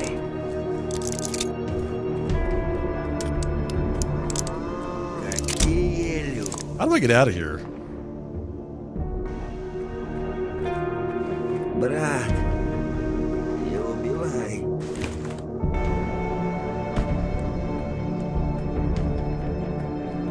Какими мало мы вас вешали. Let's see those hands.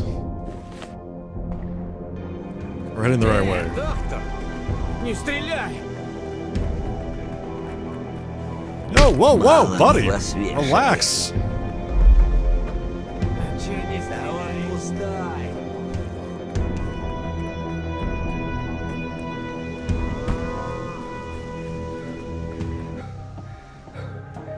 Oh, that was fun. Okay, there's Grace.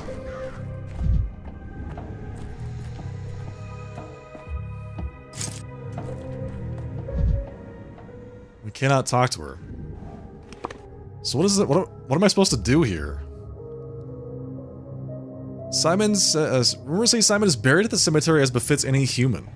But I mean, shouldn't Grace be willing to talk to me about that? They said he's buried in an unmarked grave.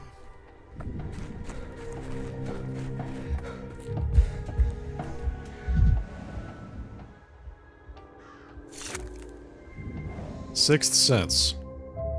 One of the graves is unlike the others, and I cannot explain it in words. So this is it. There's a butterfly on it. Use.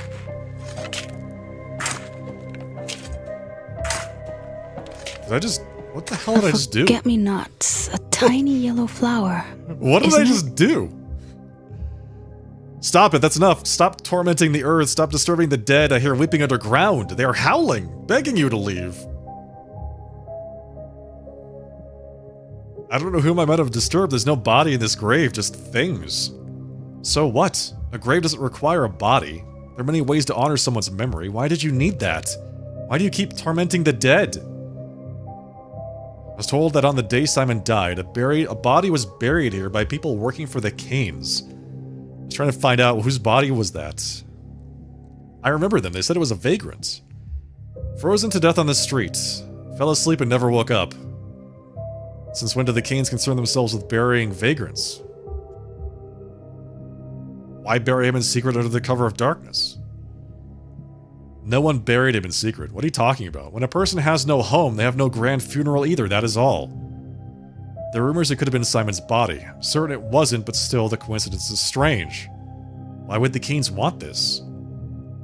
You spoke to one of Maria's friends, didn't you? One of them came here, tried to touch the graves, couldn't even tell the fresh ones from the old ones, and told her to leave. Maria's friends don't respect death. They think small people and great people die differently, and you believed them?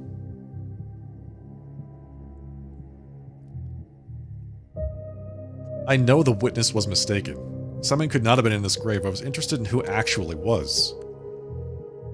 Did you get what you wanted? The dead are tired of you. Go now, quickly, so I can calm them. Wash the graves with tuirine. Grace, wait. You said the Kane people buried a vagrant.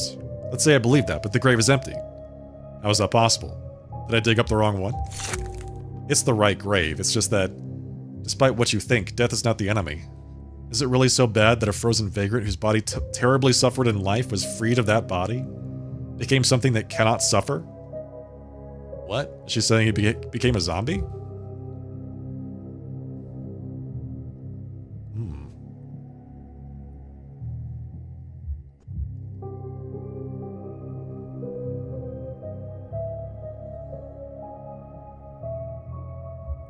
If I didn't know the truth about the body, I would probably end up thinking that really was his grave. The grave of that Simon forever slipping out of my grasp. Boat burial. Dispose of non-infectious bodies by floating them down the river. I'm moldering here. Got a new decree from that. That's creepy. One of the graves is unlike the others, and I cannot explain it in words.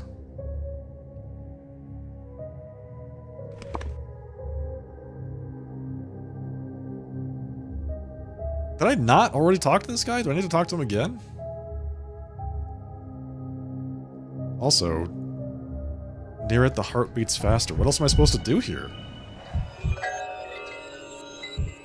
Mystery. What?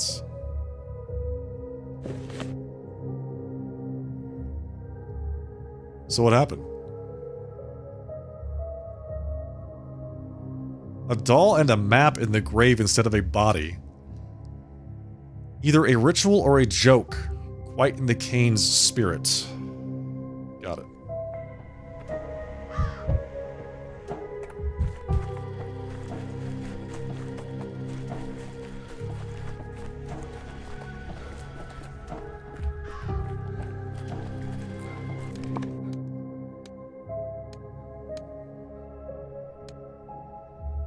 We have to get back to the Stillwater. So we can prepare the bullet and slay the Shabnak again for the day.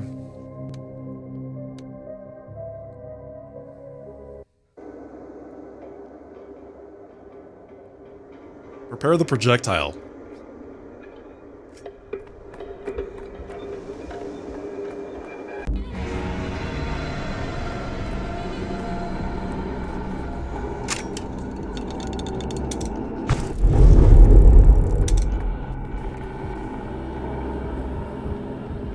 Once again, we cannot do anything for this person. 10, 20, 30. Yeah, that's... We don't have anything that would possibly put us in that range.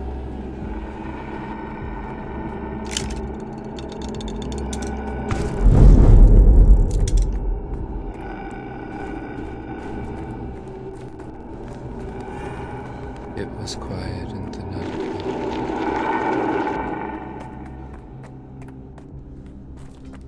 I think I've come to the understanding that most of the stuff that shows up on the ground in the plague districts is actually there to snare you so that you can get eaten by the Shabnak. Like, a lot of it doesn't kill you directly, it kills you indirectly.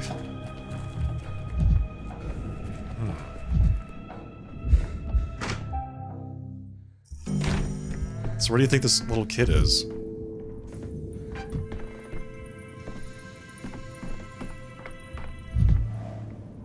Oh, hello. Where's Crowfoot? You promised you talked to him. I did talk to him! Wait, did I? Oh god. When I died, it didn't save when I left. It saved before I went, after I went in. So I didn't actually talk to him. That's what happened. I talked to him and then I died, and then I thought like, because I left the building, I thought I'd already talked to him, but apparently I had not, so got it.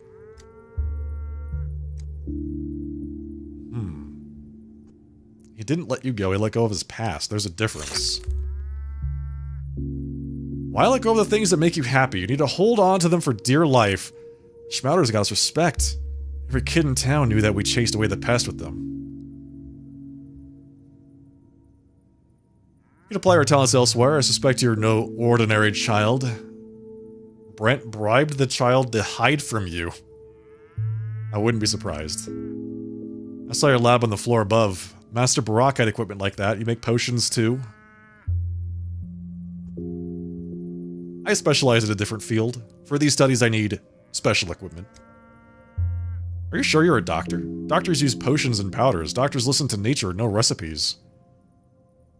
You know recipes? I do. Mom taught me, and Master Barak. I can write them down for you so you can make potions. We can share knowledge like real doctors. Not long ago, you called me a swindler. What changed? Eva said you're okay, not a swindler. She said you only look like a mangy shoenack, and you're a proper doctor on the inside. Eva also said that we are colleagues. Come see me tomorrow. I'll write down some useful potions for you. Eva, as always, is too kind. Chemist, naturalist. The inventor will provide me recipes for her best medicines, but not for free. Schmouder girl is assigned to the command. Will create in warmth, satiety, and without daily danger of infection. Good. The only thing we have left undone is saving the soul and a half that thinks that she's a dog. Because we don't have 5 tobacco.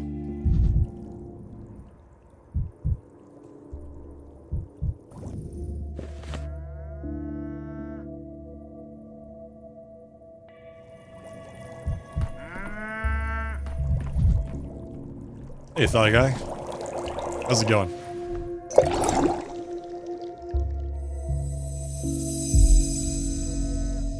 Okay, we have to go kill the Shabnak now.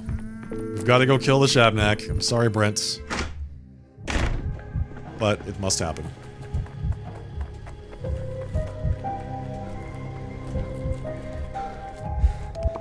So I don't know if it's just going to show up in any district, or if it's like specific districts that it appears in. So I could go here. Let's just do this. I know for a fact it's in that northern district. I know it's there, but I don't know if it's here.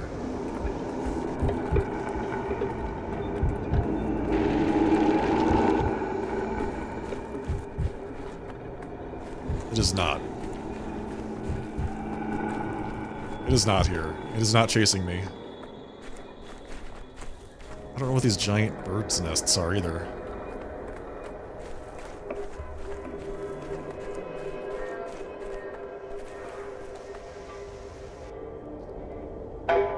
Okay, I know it's in this area, because it has tried to kill me multiple times here. It better not disappoint me.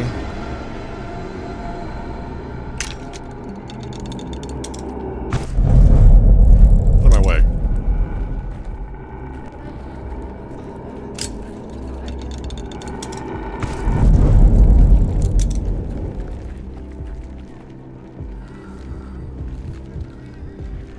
Once again, we can't do anything for this person.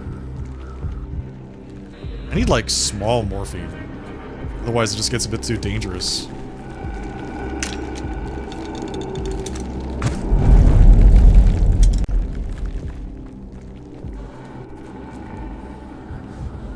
Okay. I think we can do this one. So that's what? 10, 20, 30 in a little bit. We could roll the dice here. Shit, dude. Oh my god. Let's do this.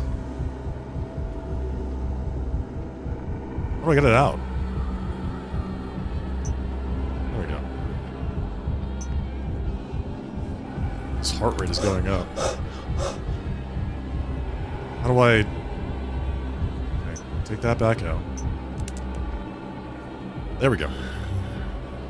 There we go. I actually got it that time. Tranquility. We got some... Amalgam back. Yes. Yes. We're saved.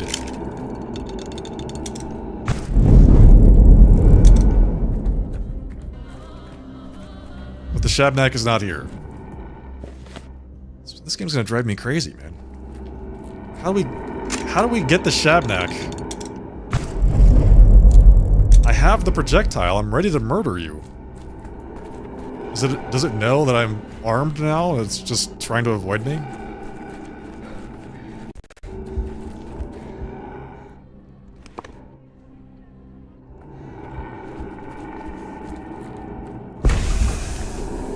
Wait, is that it? Oh.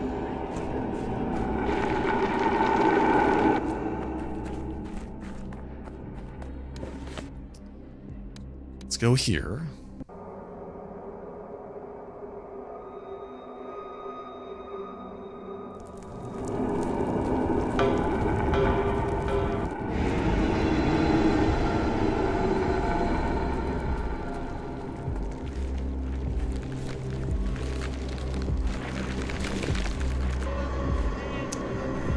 Got you.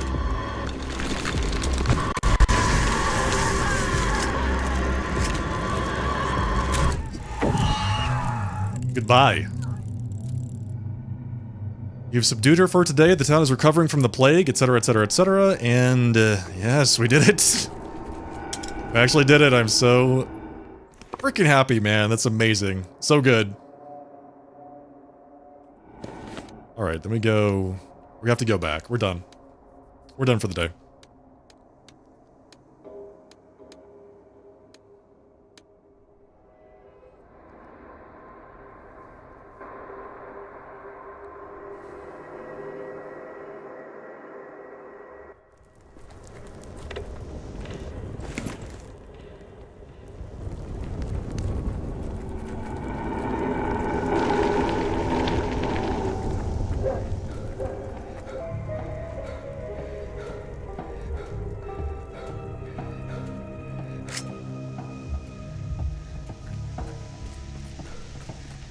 We did it! We finished day 6.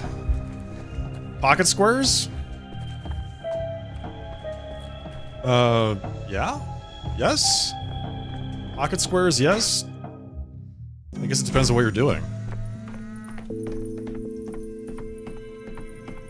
What kind of answer you're looking for?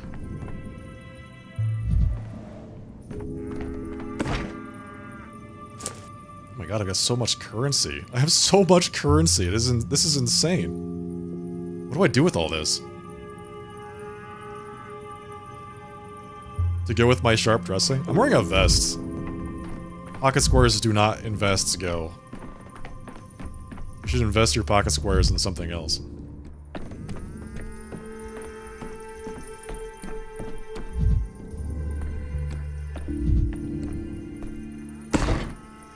Alright, if I put the stuff in here, will it stay here until tomorrow? Probably not, but it's worth a shot. Hello, Divis Moores, welcome.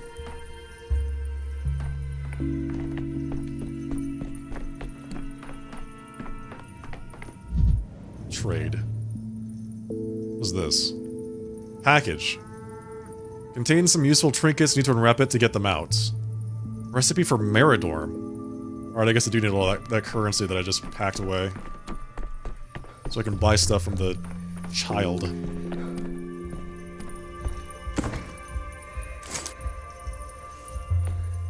Doing just fine. I'm enjoying Pathologic 3. This game is creepy as hell. It's also quite demanding. 68?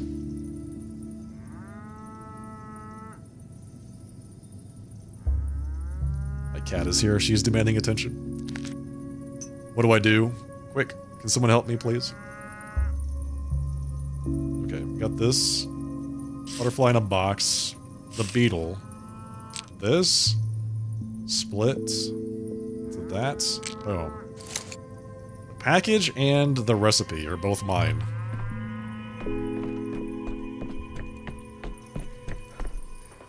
Yeah, being apathetic reduces your amalgam. That is insane. Oh my god. That's what it does. It drains amalgam.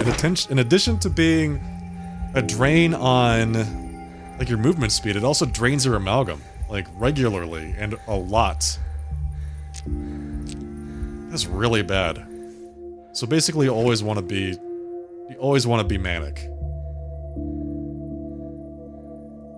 So this had a bunch of matches in it.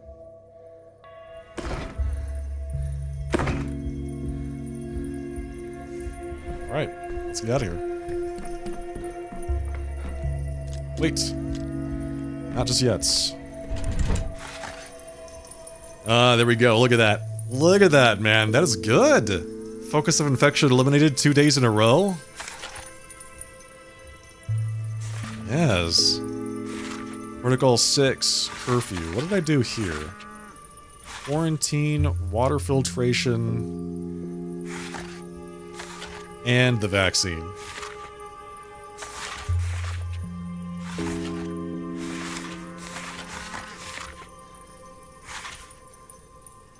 So we're keeping unrest even, but reducing the plague, the contagion. It's pretty good. How have you been? Alright. Time for day 7. Ah.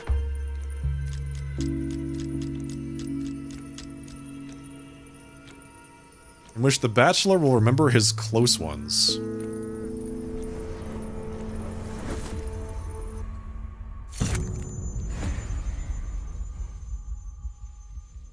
That must be the Inquisitor. Iraida? It's all very monotonous, isn't it? Boring. You move on to a new day and the Inspector dumps more accusations on you. Tick-tock, it's always talk after tick, no variation. Like a hand on a clock. The length of each step known in advance.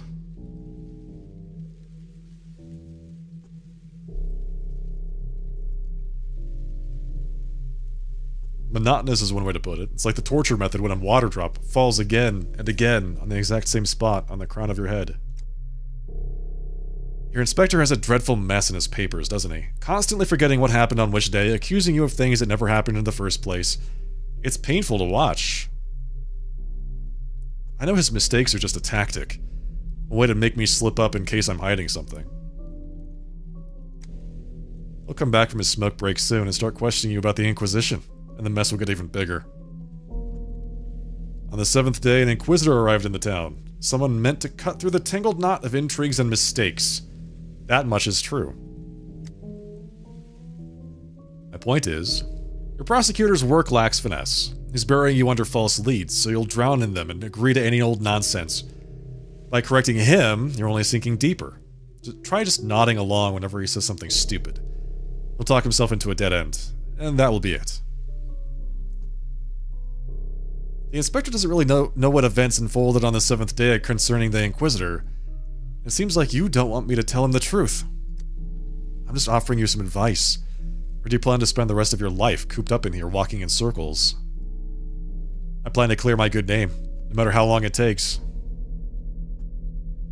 Considering the Inquisitor's first order concerning me, the whole situation smells a bit fishy. You don't want it to come to light, do you? Do you know your personal file says you have paranoia? Not paranoid episodes or ideation, just paranoia. In other words, I'm right. You're scheming against the Inspector. If you're going to talk about the Inquisitor, focus on the grand scene of the town elite's trials. On the well-deserved executions on the gallows, on the intellectual debates. In short, on the decisions, without any extraneous details. Are you an Inquisitor? No Inquisitor would stoop so low as to take off their iron heart for no reason. And you, I'm sorry to say, currently fall into the no reason category. Keep your advice in mind. Interesting. Well, today is the day the Inquisitor arrives. There's just nothing there. It's just empty. Alright, start day. I wish the Bachelor will remember his close ones. It's more honest now.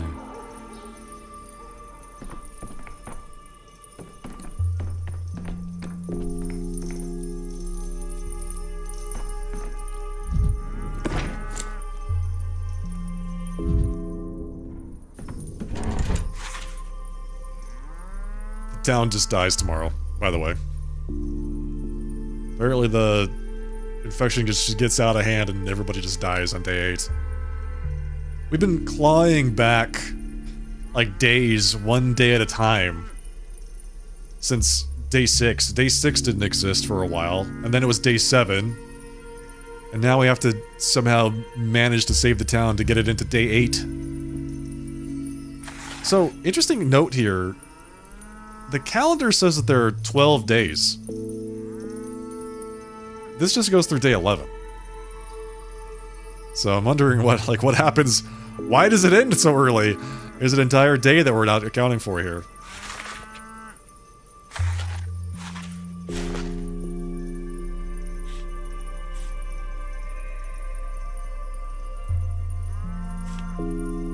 Pest control, curfew, disinfection, boat burial. Protocol 5 we haven't even used yet. Because we don't have the orderlies. Training orderlies. Plus 15 contagion, plus 10 orderlies. Plus 15? What?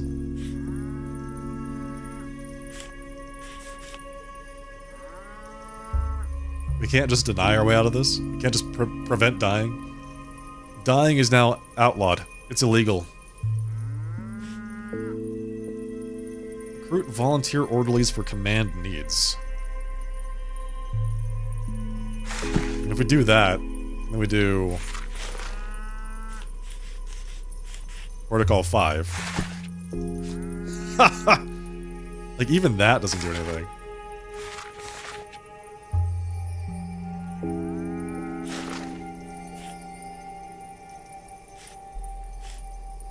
The town just still dies on day 8. So there's something that we're missing. I mean, obviously we haven't done the day yet, so we don't know exactly what's going to happen, but...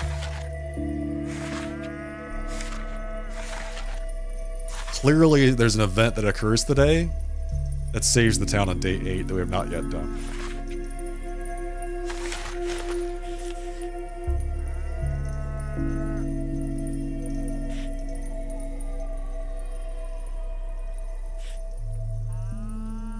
"10 patrolmen minus 70 contagion." Interesting. Boat burial.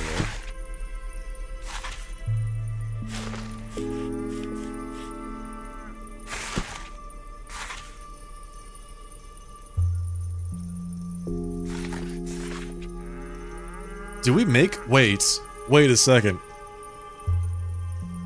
Does Barack make the panacea? Is that why suddenly on day 8 we no longer die? He actually makes the cure? Is that what happens? Only one way to find out.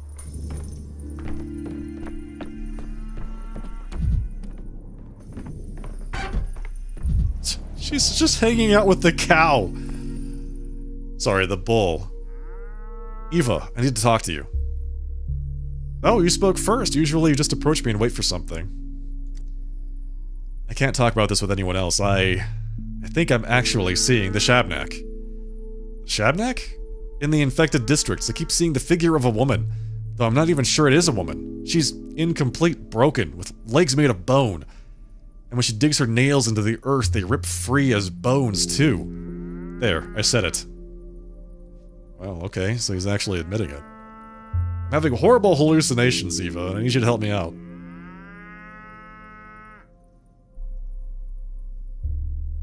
It must be hard having to go into infected districts so often, but why are you rubbing your forehead like that? Are you ashamed of complaining to me? Don't be. Eva, you don't understand. I'm actually seeing her, not figuratively. I've lost my mind. The only qualified doctor in this town. The only... well, never mind. Bachelor Dankovsky, a pathetic madman. You haven't lost anything. The Shabnak is real. You answer, and it feels like you could have said something else.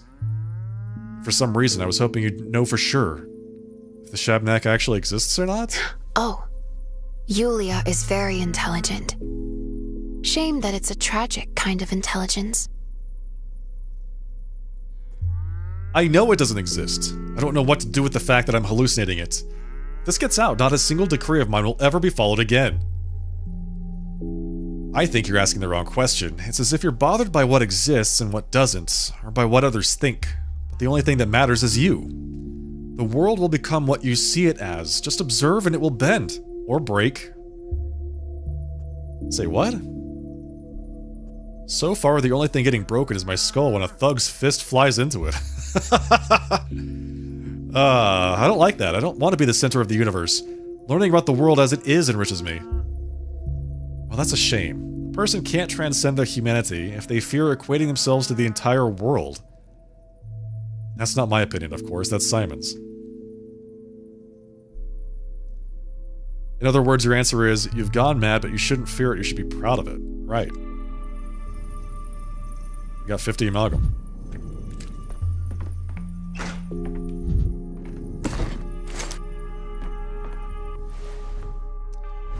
How much ammo do we got? Have we got? 4.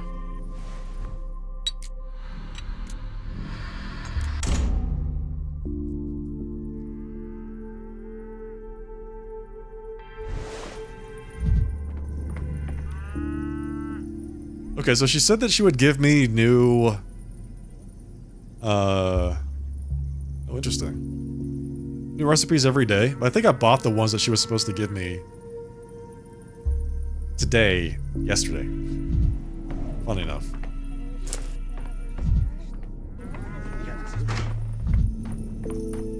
Oh, hello, boys. Wait, citizen. We're looking for Daniil Denkovsky. We were told he was staying in the Stillwater. What's the matter? The Inquisitor has arrived in the town. You must be taken to him. His personal orders. I thought the Inquisitor was a woman. Did they say it was going to be a woman? Why the hurry? Has something happened? Are you blind or what? Plagues in town, riots, anarchy. The Inquisitor comes specifically to sort out your mess. Come on, move it. We've got orders. Oh, smelled the power, have you? Want to twist somebody's arms already? You strangled kittens when you were little, haven't you? Cut off chicken feet? Get a load of the audacity on this guy. Get him, Mark! He doesn't want to play nice. Easy, easy, guys. Calm down. No arm twisting needed. I'll go with you. Easy. Easy. Okay.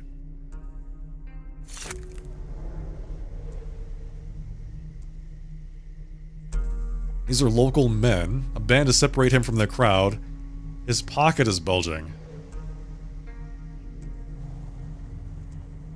Some sort of contraption? A gun? A wound? I think it might be a gun. What does the Inquisitor want with me? They're escorting me like a prisoner. Perhaps he's looking for Simon. He's the emissary of the powers that be. He wants Thanatica. That's so egocentric. I'll be punished for not containing the plague. They've stopped. Something not right here? They're not who they claim to be. He's pulling the gun. They showed no real proof of working for the Inquisitor. Bang. Early in the morning, in an empty street, Bachelor Dankovsky has been shot by an unknown hand. Wait, hold on. It seems you've gotten a bit carried away, esteemed Bachelor. So you've been shot? But here you are, you're sitting right in front of me.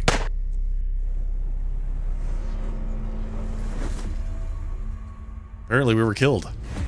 Again. Keep dying.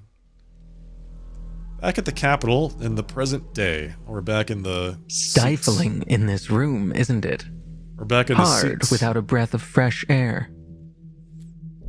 Wait, hold on. It seems you've gotten a bit carried away. According to your account, you were executed at the dawn of the 7th day. Am I speaking to a stand-in, then? Interesting. You can just tell him, like, you're not supposed to know the details of the 7th day. So you're listening after all. I was just about ready to move on to my flight to the constellation of the Crowned King.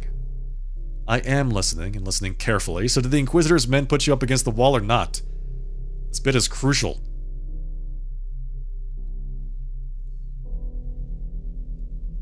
It wasn't a wall, it was an advertising pillar. You're still not listening. I wouldn't be so flippant, dear Bachelor. If the Inquisition is involved in this case, this may be your chance to prove you are merely a pawn in someone's far more experienced hands. It's in your own best interest to lay out this part in as much detail as possible.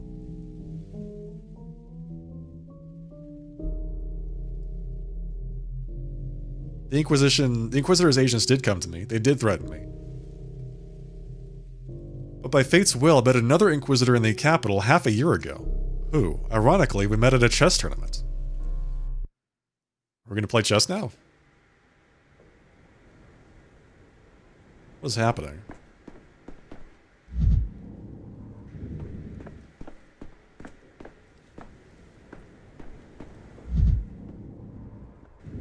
Oh, there's a person here.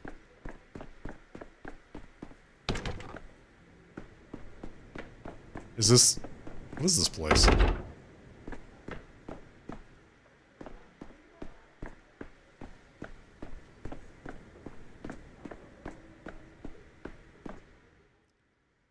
Seraphima, my assistant. She came to Thanatica on her own when we weren't yet published. She was also the first person to forbid me from submitting an article, ordering me to revise it. She's his editor. Seraphima believes in Thanatica, not in the person of Bachelor Dankoski. That's why she's so dear to me. I'll follow you through hell, but not high water. If it gets to high water, that's on you. True. I still think this is dangerous. I agree with you totally. Letting Inquisitors behind the pulpit, using the Institute for propaganda instead of science? How could we end up here? How could we let this happen?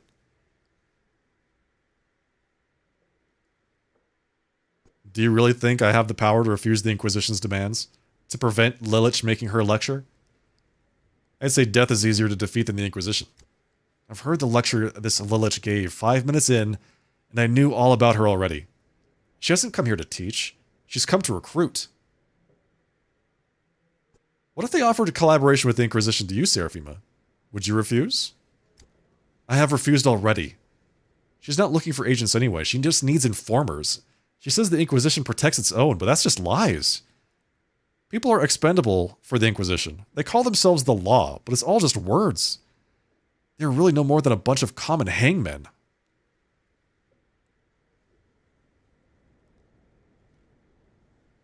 Interesting. It seems you're on edge. I've never seen you like that. Has something happened, or is it just the lecture Lilich gave?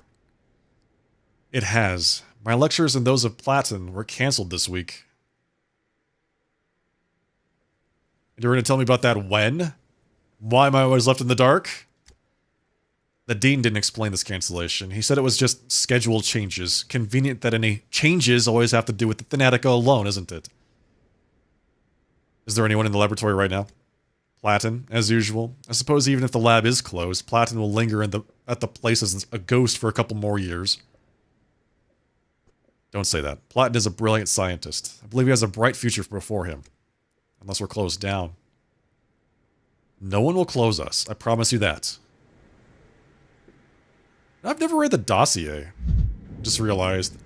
I should check out the dossier on some of these people.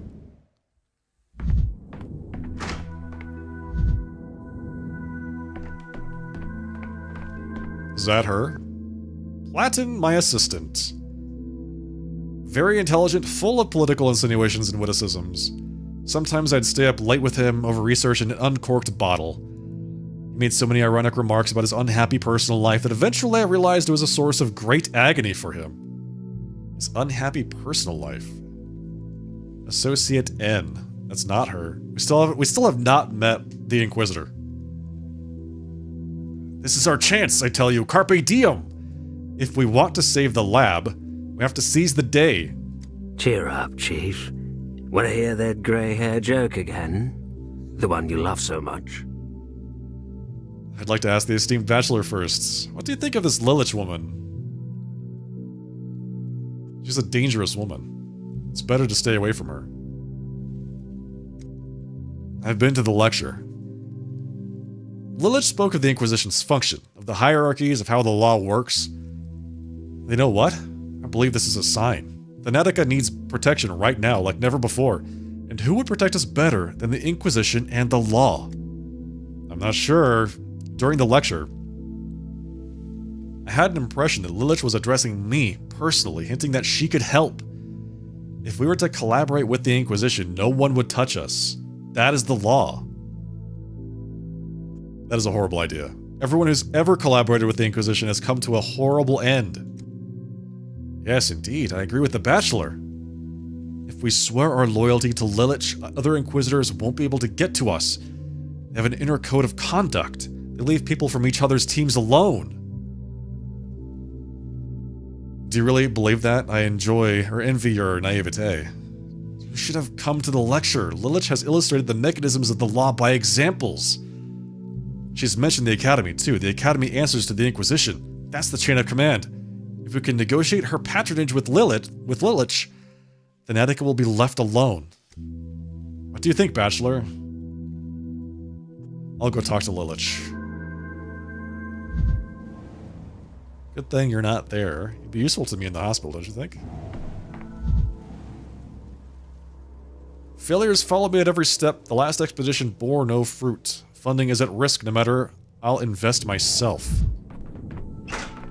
So I have to go meet the Inquisitor. How very scary.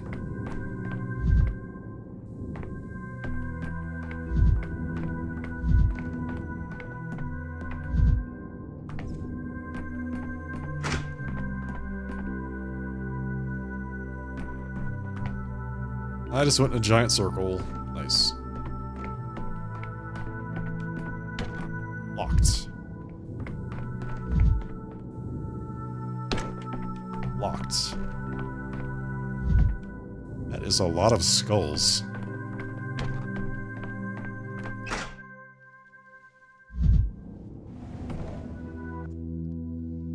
Chess club director. Amazing. First time I see a player who sacrifices pawns that easily, and she's outplayed me despite that? You see. What's wrong with that? Aren't pawns meant to be sacrificed? I can see you're an amateur. Pawns are vital pieces strategically. Have you heard of the Huntington Proffer game? Perhaps read about it in the papers last year. Who won that game? The pawns did. Huntington could only win because he'd kept more of his pawns, that's a fact. Aglaya Lilich gave a chess simultaneous exhibition today. 10 boards, timed each of them. 3 of them she won during the debut. The others, I don't even want to speak of it. She sacrificed her pawns with such ease. I was sure I'd win, and I was mistaken. So Lilich won all 10 of those games? Not all of them. Mustinskaya managed to reduce the game to a draw. She didn't care about the pawns either. They kept flying off the board quicker than I could blink. And Lilich seemed to be very impressed by that. I've heard Mustinskaya's got an offer already. They're recruiting her to the Inquisition. Mustinskaya, huh? Be a great shame if she accepts. She has a brilliant mind. I'd agree if I were in her shoes. Making a career like that is a dream come true. A dream you students never learn. Every pawn is always convinced it's a queen. That's why they're so easy to sacrifice. I've heard it was the other way around. Before it used to be dangerous. Now if you work with the Inquisition, nobody will touch you. If an Inquisitor executes someone who works for another Inquisitor, they will have problems, you know. They no longer do that. No longer, which means they did. Precedent has been set. That's what I call pawn thinking. Believing in your superiors more than you believe in common sense. Get wrecked, pawn. Oh, so that's why... Now we're like realizing how he categorizes people, right? Because he categorizes people in his mind as chess pieces. Pawns can be sacrificed. Advanced pawns. Like actual pieces. Is that Clara? No. I've been attending lectures for 4 years now, and I've never seen anything like this. Full house and not a sound, not even a rustle. Lilich has a gift for capturing attention. And do you remember what the lecture was about? Or do you only remember the full house and the silence? Bachelor Dankowski, I'm sorry, it was with all due respect that I said that. Have you been to Lilich's lecture? What do you think? I repeat my question. What was the lecture about? What can you remember from it? Lilich spoke of law and ethics in medicine, of precedents and these paradoxes. What kind of paradoxes did she use as examples? All these years we spend teaching you students, and then an inquisitor comes and at once everyone can see the power is more attractive than any science.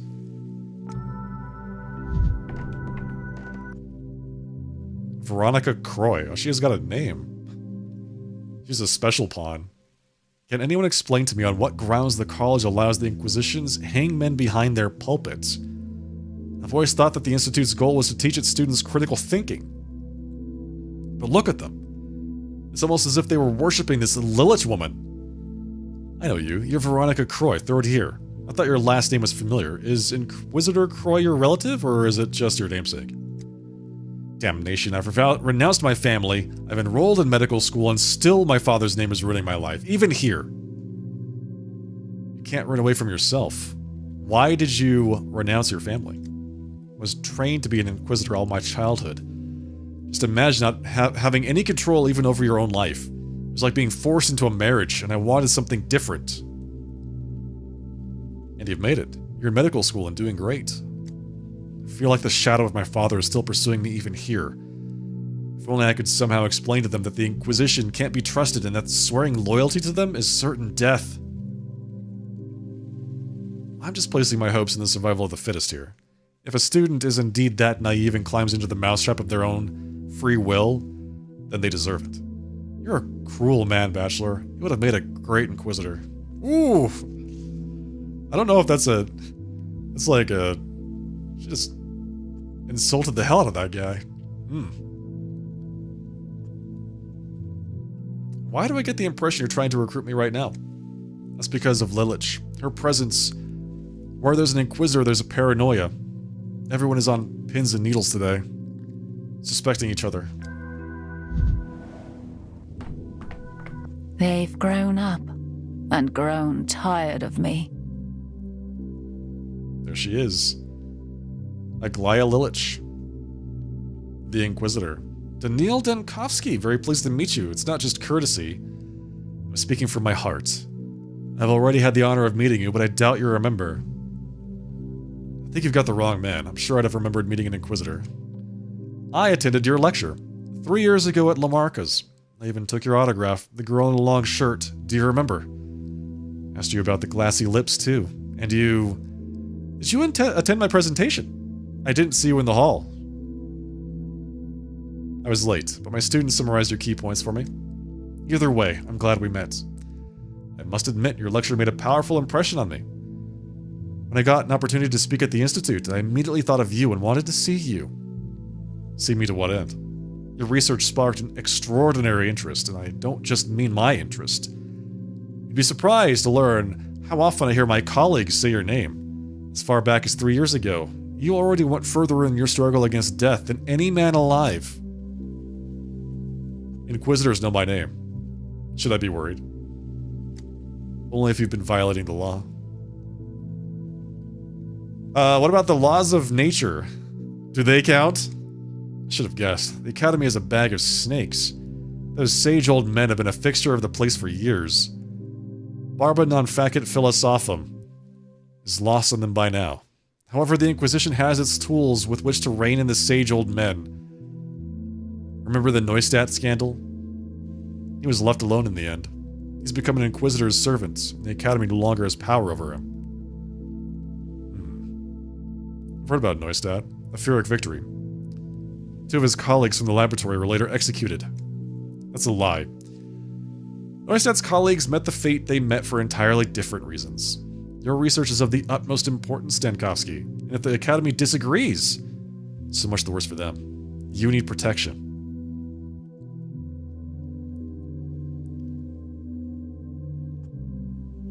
You're going to protect me from the Academy, but who's going to protect me against you? Well then, Bachelor, play this chess game as you see fit. But you'd be surprised how the situation changes as soon as a servant of the Inquisition speaks the name of their patron and adds Judica causam tuam. Pawn to queen in 1. How do you like that?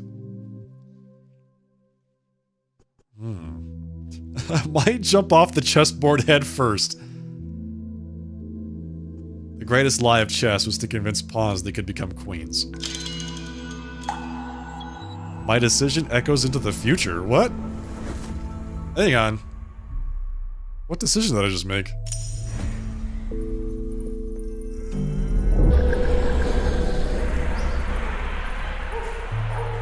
Back here again.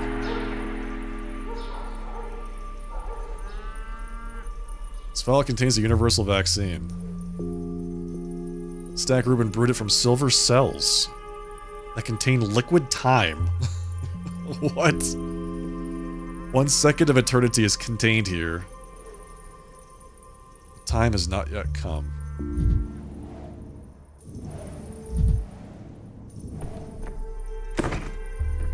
So I guess we're back. Eva's here. Good.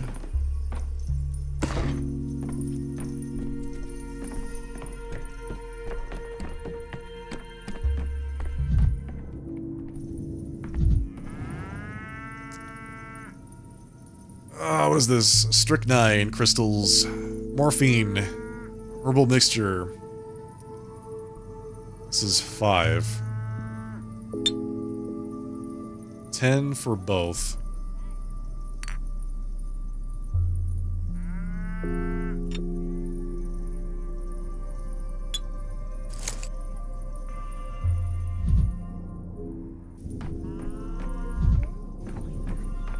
Okay, so we didn't die. Inoculation. A day has passed since the bull settled in the still water. Must analyze its blood, check how the organism accepted the sand pests. Unsolvable problem. The Inquisitor strikes while the iron is hot. First thing upon arrival, he wants me executed. How can I resist such pressure? The Inquisitor shall not touch the Inquisitor's servant. This is the law. Oh! Oh! Oh my god. So, wait.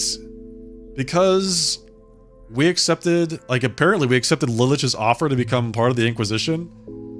Or like an informant or whatever? A year and a half ago? Now we can't be executed by this current Inquisitor because that would break the law? That's really funny. Oh, wow. Take sample. First bull analysis.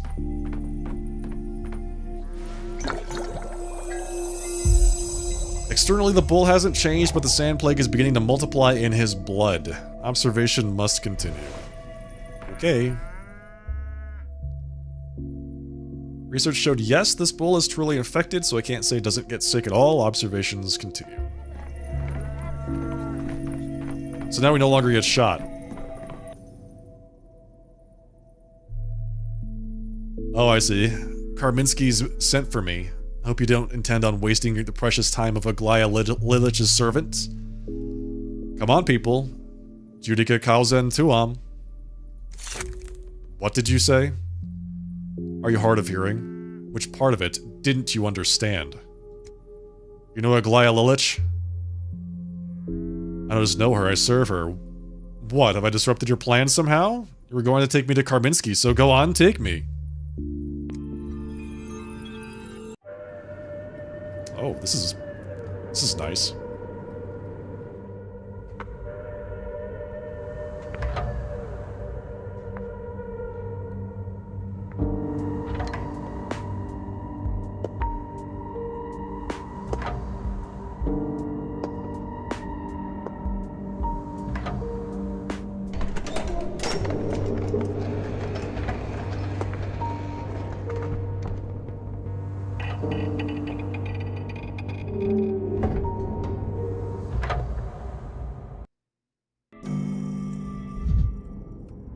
So it looks like he's brought everyone here.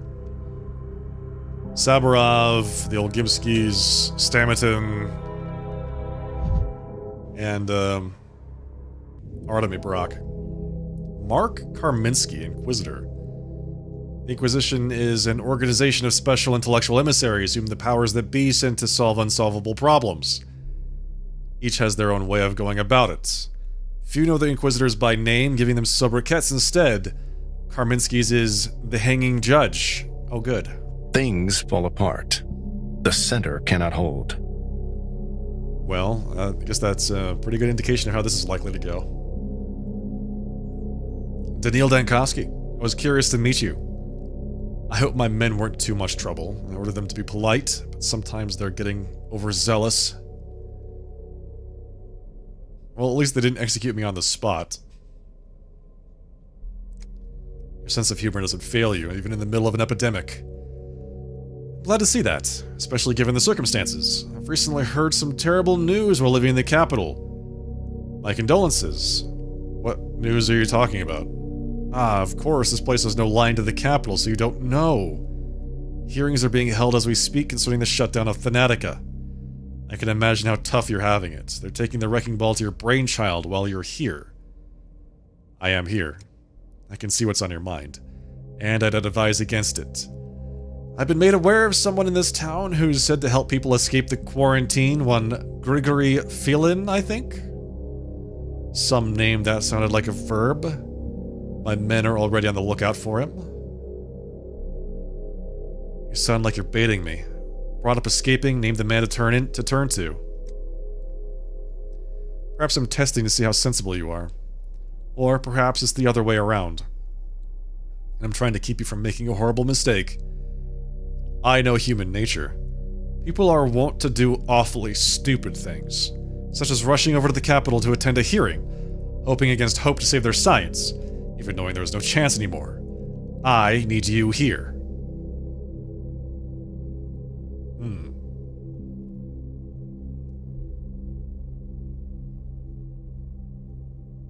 If you knew human nature, you wouldn't have told me about Thanatica. Yet you chose to tell me. What's in it for you? The best way to make a good first impression is to be frank. I've been frank with you, and I'm asking the same of you. Must be nice to be an Inquisitor. You summon someone and you can't even say no. You want frankness? You're wasting my time. If you want to help, give me more resources and people. I understand, but first, you will have to help me. I will now appoint you an Inquisitor. What? I'm sorry, what? Daniil is an Inquisitor now? Not for long, just for an hour. The local authorities did something much less humane when they chose to hand you the power over the town for the whole duration of the epidemic. I've seen the reports. You've been doing well so far. You've seen everything, participated in everything. Better than you to judge the cases of other people in the case. Say what? Is that some kind of joke? No, I'm dead serious. The accused are already here. They must be heard out and indicted. I'll be your assistant, advising you on the details, and since their fates are hanging by a thread, let's not make them wait. What will happen to the accused? Can they be acquitted? If they can't, what kind of punishment awaits them? The accused will get what they deserve. Do you consider the Inquisition's trial to be unfair? No, the Inquisitor is in the same space of uncertainty as the accused. The difference is that he can control it. Are you ready to try your hand at this art? This is a nightmare. I'd be better off shot by our men. Mark Karminski. Dossier added. He's a queen. The High Respects and the Changeling are also queens. We've seen all of the folks that are beyond the board. Seraphima, Platin, Shabnak, and the Rat Prophet. Actually, just a dwarf in a mask. Obviously.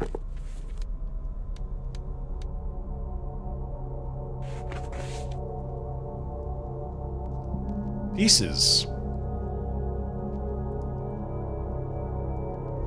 Advanced pawns.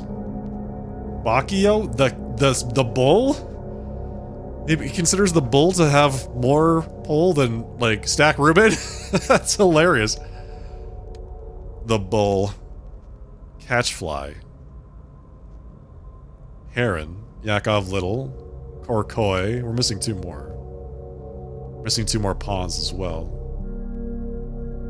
And two queens. Two queens we haven't even met yet. These are like the primary antagonists and protagonists of the game, so I can't imagine who the other two people are.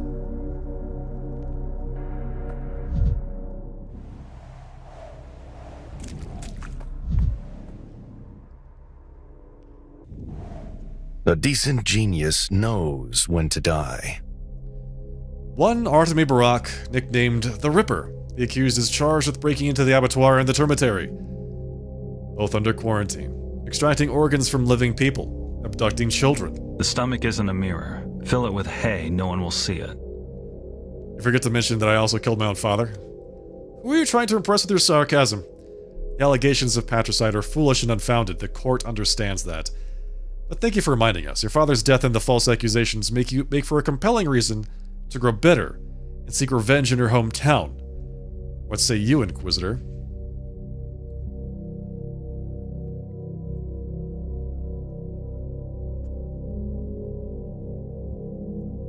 Barak, you've been tight-lipped with me from day one, and now you decide to shoot your mouth off. You're giving the court more ammunition. You think this court really decides something, M. Shen? That anything I say or keep silent about would make a difference? I guess we'll see about that. Careful now, lest we find you in contempt of court. So, let's examine each charge separately. First, visiting the abattoir, possibly the termitary. A gross violation of the established quarantine. Does the accused plead guilty? I'd be dumb to deny it. I was at the abattoir. Didn't really make it into the termitary. They kept me out, but I tried. How else was I supposed to study the plague? Barak is right. It's useful for a physician to see the real roots of infection with their own eyes. But is the accused a physician? An unfinished education? Some rumors of surgical experience during the war? In a war zone, any biography can be fabricated. Who would verify it? Your verdict on the first charge, Inquisitor. Is he guilty or not?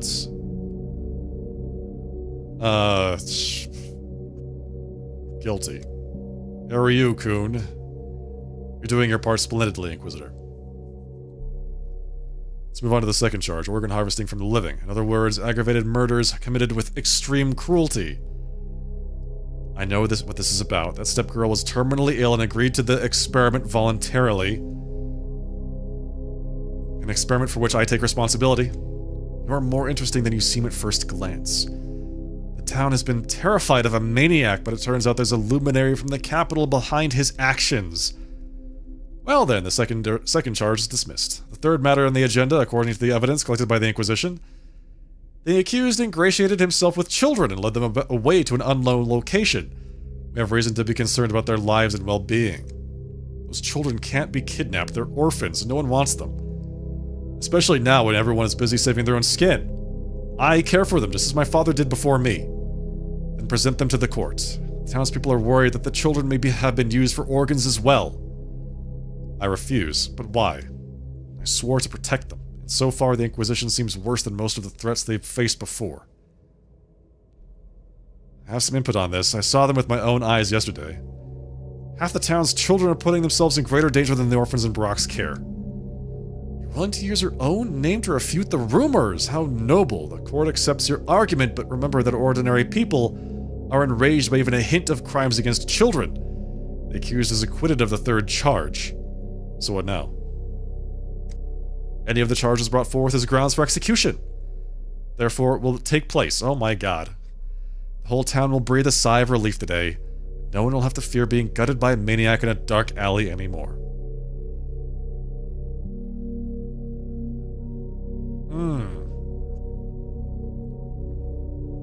That was a three-ring circus, not a trial. You asked for my opinion, but it meant nothing. I thought better of you. It seems you fail to understand the essence of the Inquisition. We merely serve the law, and the law is relentless.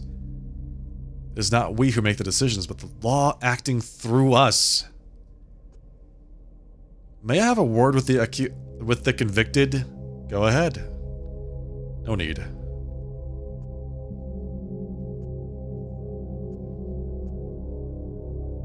You don't have to believe me, but I'll find a way to fix this. I will. Trial of the Ripper! How respects is sentenced to execution. Is this truly the final verdict?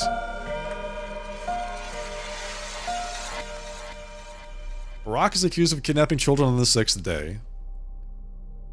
Accused of breaking quarantine on the 4th day. I asked Barak to infiltrate the closed areas and bring out the patient. So I did all of that, actually. So we need to change his fate. Is there a way for me to do that? Is he already dead? Is he hanging from, like, the He's just gone? Okay, I can just do this here. I can't do that here. Living tissue. Yes, okay.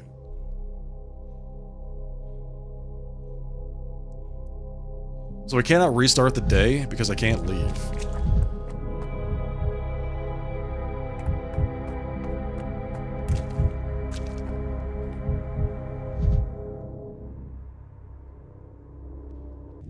Well, let's keep going. And thus, detaching himself from the profane world filled with errors and delusions from its vanity, he became the foundation for the roof of the world.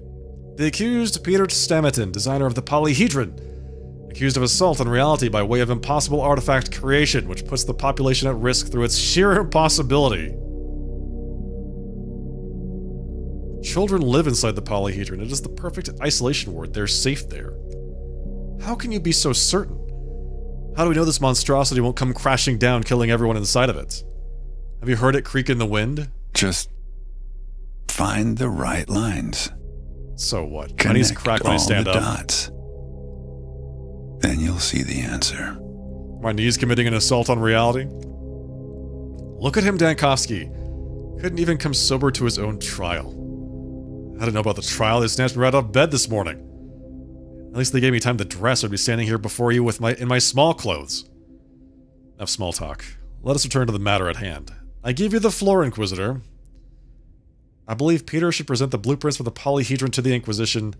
Then we'll be able to determine how dangerous the structure is. Huh. Funny. Your life is on the line, Stamatin. What exactly do you find funny? There are no blueprints. I burned them 4 days ago. Nothing but ashes by now. Where were they? Where were you keeping them, Peter? Who cares? They're not there anymore. You've destroyed the only possible evidence of your innocence. So we have to go back to day 2 to save the blueprints from Peter destroying them. Or guilt. This looks very much like covering your tracks. You've burned the blueprints in hopes of hiding evidence from the Inquisition. If you need that explained, there's no point in even trying to make you understand. Enough talk. You wanted to accuse me, so you did. You want me in prison? Prison it is. The noose, even better. Can we get this over with? You're giving me a headache. What if I bring the blueprints? Do you think he's lying about burning them? I have an idea where they might be. I don't think you quite understand what it means to be an Inquisitor, Dankovsky. Your job is to lay down sentences, not sniff out evidence. I'm only an Inquisitor for an hour, you said so yourself. Once I leave the cathedral, I'll be myself again. Trial of a genius. So he burned the blueprints. Peter has been found guilty.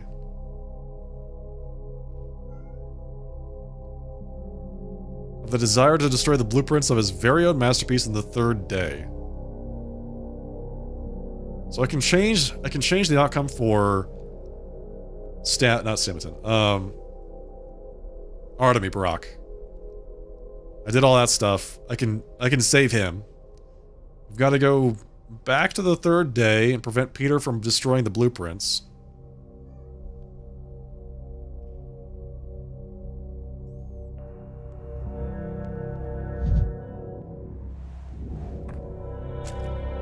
Some laws are unbreakable. Those who break them will inevitably be punished for crimes against the logic of existence. Vladil Gimsky and his son, Vladil Gimsky, monopolist cattle magnates. The Inquisition has reason to suspect that the epidemic has started in the so-called termitary, a dormitory for factory workers they own. I've heard of this love thing, all right. Never seen it, though. This is ludicrous. That's why I closed the termitary in the first place. I quarantined it. You see, I saved the town. And now I'm to blame? According to our information, locking the termitary has led to everyone inside dying en masse. What do you say, Inquisitor? The accused claims that he did that to save the town. Does this look like salvation to you? Technically, isolating the infected is indeed an important part of fighting an epidemic. This is it! Tell him, Bachelor, tell them all! It was the town we were caring about, the people. They didn't let doctors in, but because they'd go in and never come out, they'd be torn apart there. You created an immense petri dish, with the plague used to grow in strength before bursting out into the town. Every little makes a mickle. It was my fault. Silence, you fool! Don't listen to him, he's nervous, young, talking nonsense. It was no one's fault.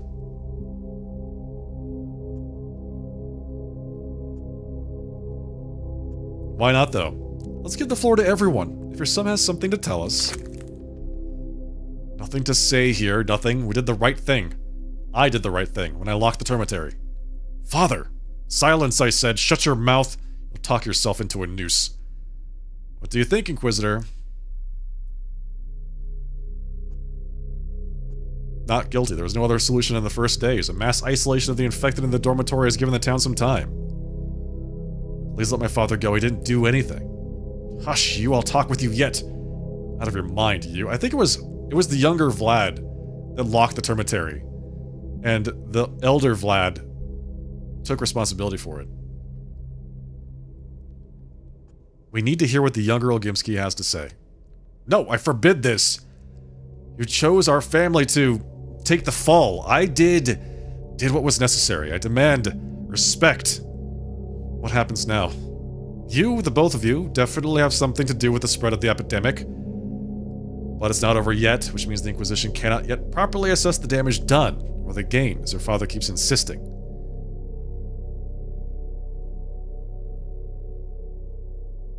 I've already given my verdict. You take to your rule quickly, a sight for sore eyes. Your verdict will be taken into account in the future. Right now, though, the Olgimskis are dismissed. And this is what you call a trial? Inquisition my foot. Ludicrous. Father, not here. I told you, keep your mouth shut. Please sort out your differences, gentlemen. So what happened here? The Olgimskis are charged with concealing the plague in the termitary. I mean, yeah, they did. But, like they said, it was for the best. Today, I dreamt of being capable of dreaming. Alexander Saburov, the town's governor, accused of... Actually, the executive branch always bears the heaviest burden of guilt. Unpreparedness for the emergency, suboptimal decisions, etc. Saburov, the town mandated to you, is a mess. Well, it was a productive night. I request that the court take into account that our town is different from others, which means maintaining order and it requires a special approach. Special? The court will take note of these words, Saburov. Inquisitor, what is your opinion on the performance of the executive powers?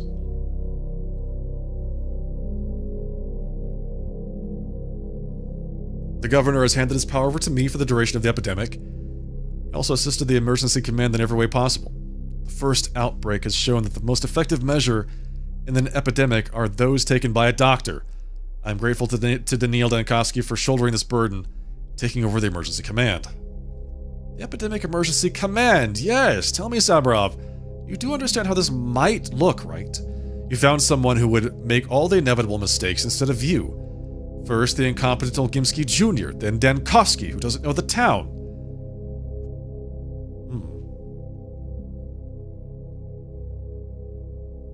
Governor Saburov understands his own limitations. I can see no crime in this. Your point of view is clear, Inquisitor. Now let's consider the additional circumstances. Do you know this young lady, Saburov? Is a hand a hand? Or is it just the fingers? Or the prints themselves? How are you, Father? I can't believe you brought Clara here. What does she have to do with the trial? This young lady is regularly spotted walking around the infected districts. Some of the townspeople believe she spreads the plague. Others say she heals without medicine, literally just by laying on hands. And the number of these people is constantly swelling. The girl fancies she can help the town. Naivete is not a crime. I've helped you, Dr. Man. I've told you what to do with the one following you. Remember that at least, because you know ingratitude can corrode like acid. So you admit that you know the Inquisitor. Perfect. Do you have anything to add, Inquisitor? She helped me in the hospital. I have no complaints about her. Thank you, Dr. Man. I was doing this for you too, for everyone. Let's take a closer look. The young lady visits the infected districts with unknown purposes. She lures the townsfolk into a cult of her name. These achievements are too impressive for her age. This raises the question, is there someone more experienced behind her? For example, the man who has sheltered her. What? No, of course not. You're just making things up, Inquisitor. Karminski. Why the naive outrage, Saburov? Have you never heard that emergencies are useful for the executive branch? The temptation of emergency powers, which can, with enough cunning, be prolonged indefinitely. Here's the hypothesis. Both the cult and the spreading of disease by the young lady play right into your hands. You're the director and the puppeteer of her deeds. No, I didn't do anything. In fact, I asked her to be more careful to avoid coming close to the infected houses. Did you go there, Clara? What deeds? What directing? How can you direct what you don't know about? Wait a minute. Either you are the adoptive father, which means you're responsible for your daughter and whatever she does, or the young lady is on her own. So what will it be? Are you responsible or not? You can't put the question like this. I repeat, I knew nothing.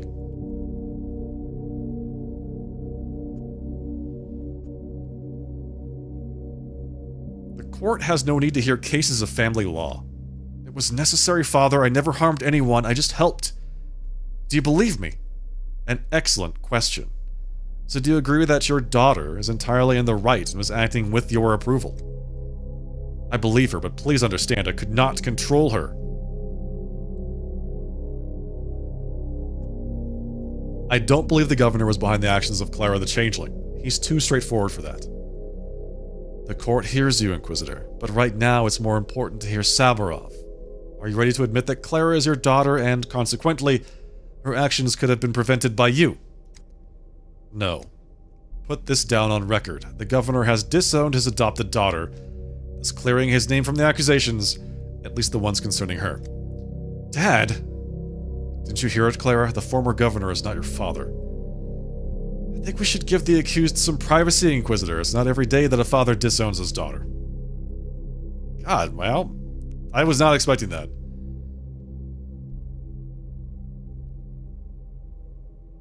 I have no idea why you would need this.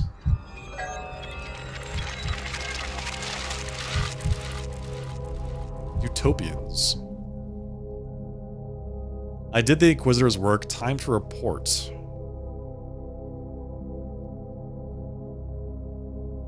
I can't protect the town's leaders. Their guilt is too obvious to me, but whom can I help?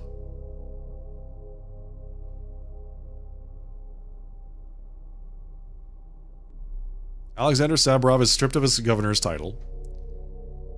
The Canes aren't at the interrogation. Did they wriggle out? Got it. Yeah, that's true. They're not here. So one wonders why. Not incurious. Thank you for your cooperation with the Inquisition, Dankovsky. So, is this line of duty to your liking? I don't know how you do this every day. I hope you get hazard pay for that. Don't you worry about me. You have quite a few other reasons to worry right now. It's not my place to teach you how to do your job, of course.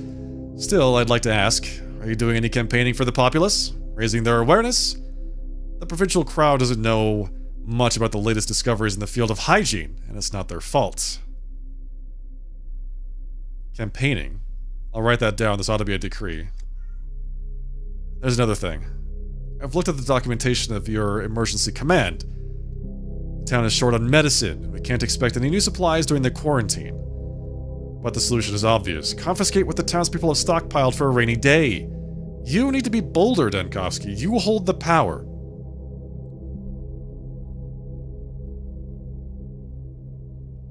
I'm afraid the rainy day has long since come, and the townspeople have no more supplies.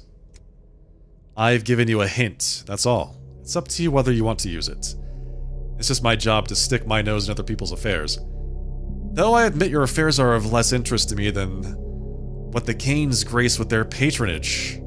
It's curious to be in a town that has so many assaults on reality in one place. What do you mean by an assault on reality? I don't have time for lengthy discussions. Let's try to be brief. There are laws, then there is the law, capital L, that which defines the shape of reality, the sum of facts it consists of, as well as the potential opportunities for its development. Are you still with me? More or less.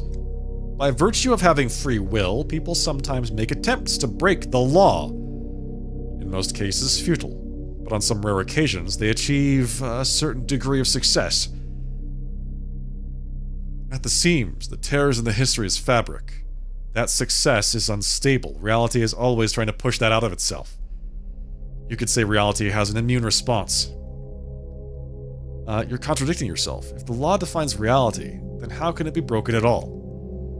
You're asking the right questions, Denkovsky. It's impossible to break the law. That's why its breaches are called impossible deeds. If they take material form, they're called impossible objects. It would be easier if you could name some examples. To avoid disclosing the secrets of the Inquisition that you are, after all, not a part of, I'll just name the most well-known ones that you might have heard of. An example of an impossible deed is the free circus performance of the Double Star Man. Flight without any kind of contraptions involved. Interesting. What? His name was Drudd, and he was thrown in prison. Must have been by your agents. Don't get all worked up. And the most famous impossible object has been discovered under a flight of stairs in a residential house. An infinitesimal point that contained the whole world. The foolish owner of the house wrote some poetic saga in extremely bad taste after looking into it. It was a point in the house that contained the world. Interesting. Got it. I thought it was just a story, a metaphor. Your bewilderment is understandable. Even in the Inquisition, not many are capable of working with impossible objects. The mind refuses to encompass them, although I personally consider them the most interesting kind of work. What do you mean, work? Is it destroying them? Destroying? No. Studying them. Disarming them. You should understand that impossible objects are always a menace to reality, and reality is a menace to them. This contradiction demands a resolution. I hope your curiosity has been sated, at least for today. I need to get back to my job. That is crazy. So he's not just like the law, the written law, but also like the laws of physics. He's an agent for the laws of physics. Got it. I have a job of my own, now that you've chosen not to execute me anyway. Deploy a task force to inform the population about hygiene rules. Medical requisition. Require townspeople to surrender surplus medicine to the town without compensation. Behold the Inquisition's justice. This was truly a show trial. Tonight, the Inquisitor will show his justice. He's gonna kill everybody. I must urgently flee the town, without me Thanatica will be destroyed to its foundations. This time it'll work. Grief can help, but Grief is hiding from the Inquisitor. Where to look for him? Thanatica is being killed, but I can't just flee. I must try to help the town. The Inquisitor demoted Saburov and forced him to renounce his daughter. Perhaps I should express sympathy.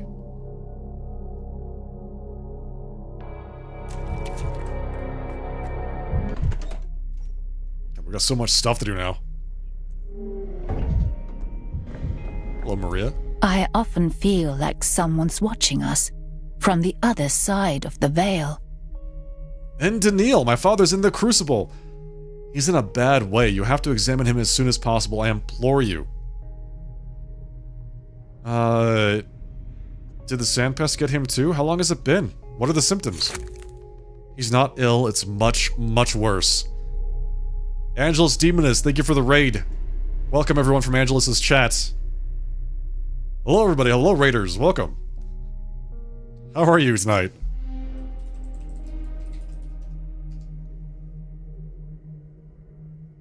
Welcome everybody, if this is your first time here, I am the Sharply Dressed Man. We're playing some Pathologic 3 tonight. It's like a narrative-heavy, dark, depressing mystery game with time travel. So, yeah, sit back and relax. How goes the misery? Pretty good. Feeling quite miserable. Suffering a lot. We just had to sentence 7 people to death. So, I have to go back and fix some mistakes, apparently. Otherwise, these people will die. Very interesting. Cool stuff.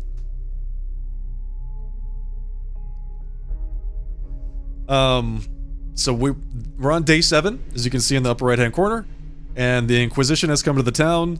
The Inquisitor is not very friendly and is, like, judging everybody to be guilty and is handing out death sentences. The no dying law isn't working. Yeah, that's actually a good point. That's actually a good point. Maybe I'll make dying illegal and see what happens. Because he says he can't break the law, right? So if dying is illegal, then... Hey. What are you gonna do? What did you get up to today? Play some Final Fantasy?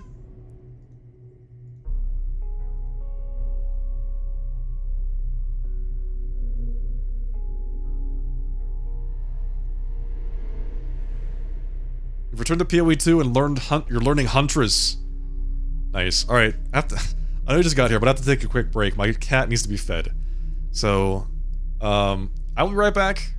My cat is being quite demanding, and that means she's starving to death. So I'll see you in a little bit.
Alright, I'm back.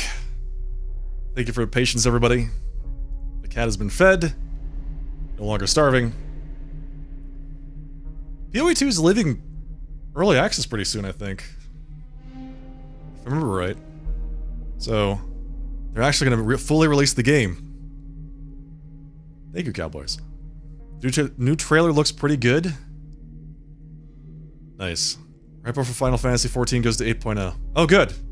Yeah, excellent timing. Nice. Good. Fantastic. When is that? What is the date? Do you know?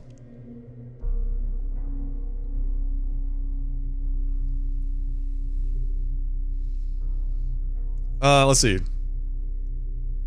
Early in the morning, the Inquisitor came to us. He pressed charges against my father and carried out the sentence right there on the spot. Carried out the sentence? Like just killed him instantly? PoE 2, they were guessing late November, December. It said this year. Final Fantasy 14 said January 2027. Oh, got it. Okay. Yeah. Nice. Well, at least we'll have plenty of things to play later this year. And then early next year. So, that's good. I'm looking forward to it. I think PoE 2 is a lot of fun.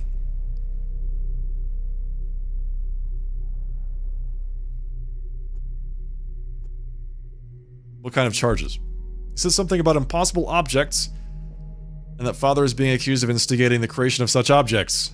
Please, we have little time. You have to help him, his condition is very bad. Probably the... What do they call it? The place, like, Simon's office? Tell me at least what exactly it was that the Inquisitor did to him. The Inquisitor touched his forehead and said something quietly, and since then Father's been sitting down, looking straight ahead, It's been several hours. I've never seen him like this. He has this glassy stare, totally blank. It's like he's turned into an impossible object himself. What? I gave him a lobotomy by touching his forehead.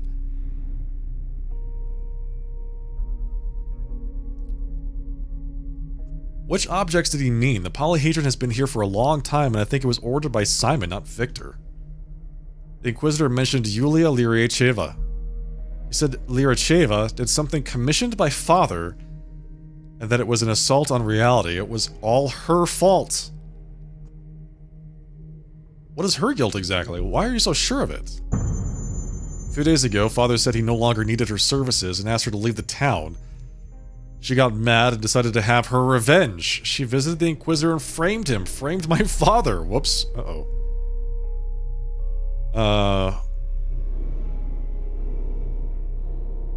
This isn't like Yulia. She's holding a grudge against Victor. That much is true, but giving him away to the Inquisitor? I don't think so. You say that, Dankovsky, because you haven't seen Dad yet. You haven't seen what the Inquisitor has done to him. I'll go to the Crucible and examine Victor at once. The Crucible, that's it. Okay, we got lots of stuff happening. Severing of nerves. What exactly is meant by deprivation of reason? Fashionable lobotomy. Yes, exactly. First whip. Did Yulia really act as an informant? Plague time. No wonder the Kings weren't at the trial. For them, the Inquisitor didn't even prepare the appearance of justice. Plague time. It's time for the plague. We also have to go and examine patients because we are a doctor, obviously. We have to go talk to Yulia.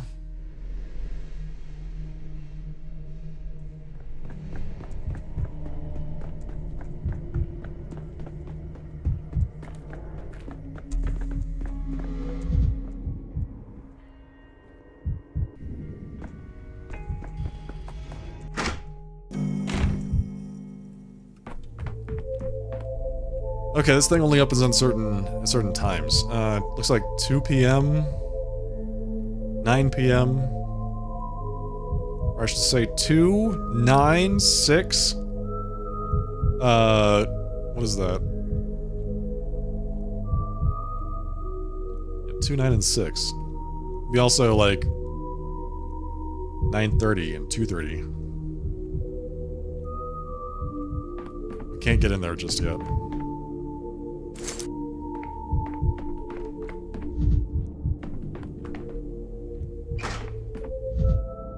Oh, he's right here. Time flies? Never. I prefer time moths. I will say no more. No more. Maria's worried about you. She says that the Inquisitor did something to you. I will say no more. Do you remember who I am? What's my name, Victor? I will say no more. No more. Can you say anything other than that phrase? I will say no more. Allow me to take your wrist? I want to take your pulse. No more. So that's what Maria was talking about. Pupils dilated, don't respond to light. Gaze fixed. Look at me, Victor. I will say no more. I'm witnessing something like that for the first time. The tragedian. He won't tell you anything. I'm the one you should talk to. Where did you come from? I thought a shadow only appeared when someone died. That is correct. But Victor's alive. Are you not his shadow? The answer to that question is a matter of perspective. What makes a person alive? Is it their biological processes or the mental ones? The heart or the brain? Someone can be dead even with a beating heart. And physical life is, alas, perfectly compatible with a metaphysical death. What exactly did Karminski do to him? The Inquisitor Mark Karminski carried out his sentence. Whosoever stands accused of assaulting reality must be banished from it. Derealized. That is the law. He got derealized. Okay. How specifically did Victor assault reality? What could he possibly have done to deserve such cruel punishment? It was all because of a street in the atrium. Victor had entrusted Yulia Lyryacheva with one of the town's key projects. A street that created realities. Sorry, what? A street where a person could see every possible permutation of their fate. But something went wrong. The street wasn't working as intended. Instead of conjuring up possibilities as it should have, it drove people to a nightmarish state of insanity. Did she do that intentionally, or was it just a mistake? Did Victor walk the street himself? What did he see? The street was working backwards, for lack of a better word. At first it appeared the street was broken and walking it yielded no results, and then Victor found out there had been cases of people going insane after visiting the atrium. Those affected included a postman, a milkman, a beggar, and another man who's prone to obsessions. It took Victor a while to realize what they had in common. Would you like to guess what it was? None of them walk in a straight line? Yes.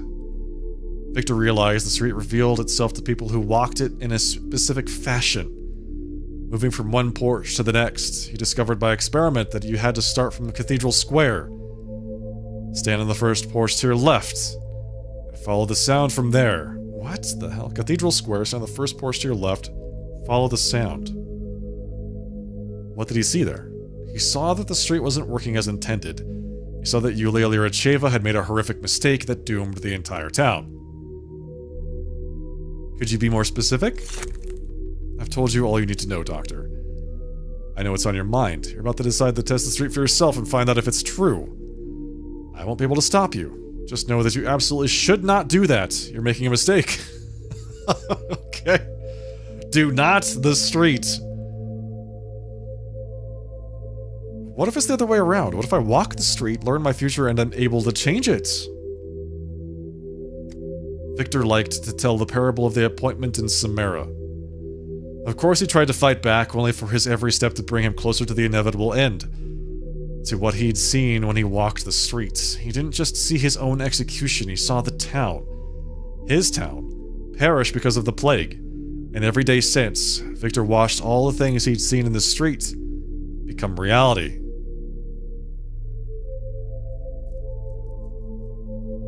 You're making it sound like it was the street and Victor walking it that brought the plague upon the town. Urban planning. Now I'm really curious. I kind of want to go do that. Lyracheva designed a street that multiplies realities. This is Victor's guilt. I must at least glance at this incredible urban invention.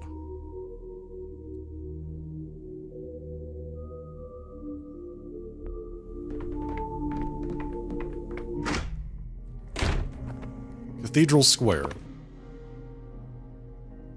So there are 4 houses here, right? I think this is the 4 houses that they're talking about. So you have to go to the porch of the first house.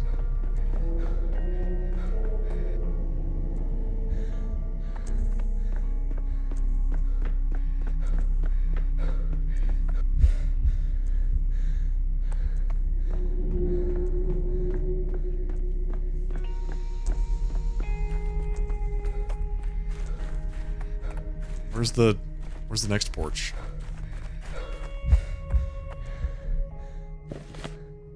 Okay, so I am really confused. Victor is the only one whose case Karminski didn't ask me to investigate. Is it really that serious?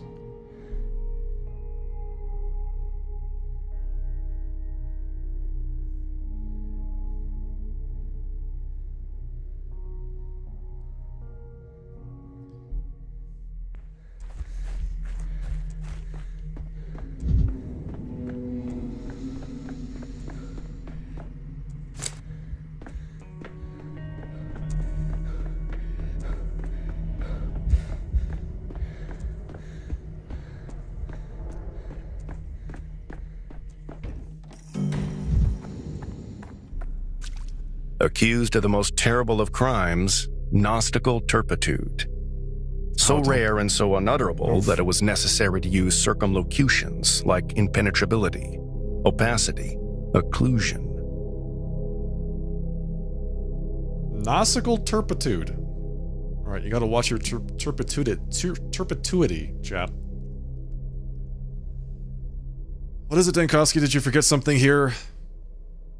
You held trial of the town's ruling families at the cathedral, but you came to Victor Kane in person. Why? If you've been to the Crucible, you must already know that what I did and why. Victor Kane had been found guilty of assault on reality. The Inquisition believes his actions posed a serious threat to the state. How could he possibly commit an assault on reality? He didn't create an impossible object, he merely commissioned the work. What do you mean, merely? His commission makes him the orchestrator, which, if anything, is an aggravating factor in our circumstances. So what is the core accusation leveled against Victor Kane? I've spoken to him. You must be aware of the impossible object located in the atrium, namely a street that multiplies realities. While the street exceeded all of its creator's expectations, it has an unpleasant flaw. Rather than multiplying realities, it collapses them down to a single scenario, the most horrifying possible future. The Inquisition believes that an object like this poses a threat to the state. Are you going to do the same to Yulia? We'll decide that later. So far, we're still at the evidence-gathering stage. Have you tried walking the street yourself yet? Have you? I asked you first. You forget yourself, Dankovsky. Looks like you're still playing Inquisitor. I do the questioning here. Not the other way around. Tell me, have you already made the mistake? Have you walked the street? Do I look like a fool? I think I'll politely refrain from comment here. If you value your own future, stay away from the street and the atrium. Well, shoot. Now I'm intrigued. Now I have to go visit the street and the atrium. Karminski merely acted as a valiant defender of state interests. Yes. Stay away from the state. It's in the atrium. Okay, so there it is. That's the one. That's where we need to go.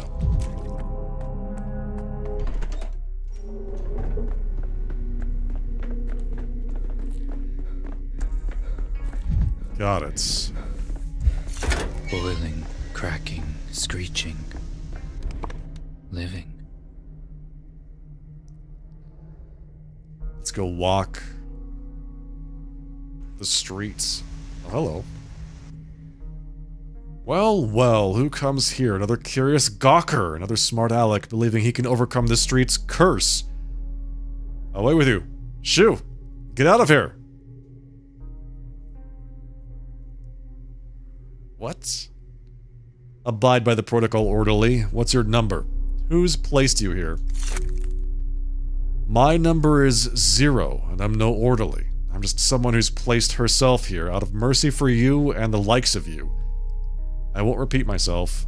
Get out.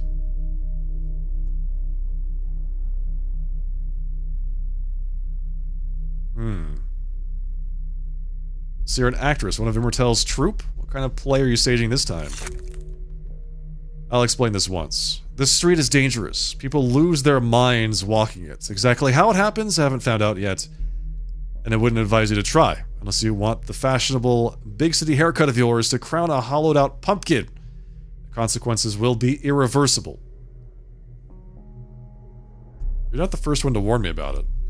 I'm telling you, people lose their minds here, as well as the endings to their stupid lives. Not all people, to be fair. There is some secret, some kind of special route, which can be chosen by chance. Don't risk it, and especially don't try to find this route on purpose. I know it already. You have to walk from one porch to another, probably beginning with the one you're standing at. There must be a reason you're standing at the certain spot, right? I'm tired of arguing. If you're so set on ruining your fate, then go on. I can't forbid it. I am not on duty. No one's placed me here. No one's given me the order to board the street off from passers-by. Though they should have. The consequences are irreversible. Irreversible. What's done cannot be undone. I get the sense the game is telling me not to actually do this. Walk backwards. Walk backwards. That's a good idea.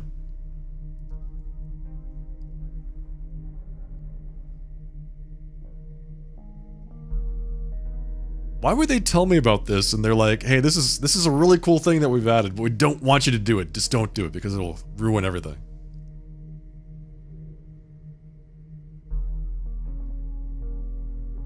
I don't understand the panic. To forbid something, I need to be certain that it's harmful first. Experimenting then on yourself on volunteers might just so happen there won't be anyone left to interpret the experiment's results. The more you try to talk me out of it, the more curious I get.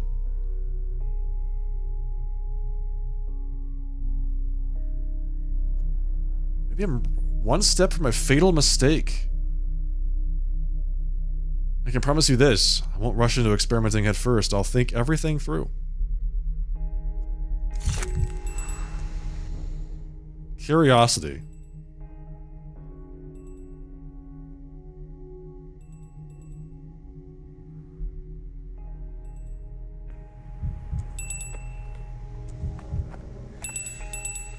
So if you think we should walk backwards?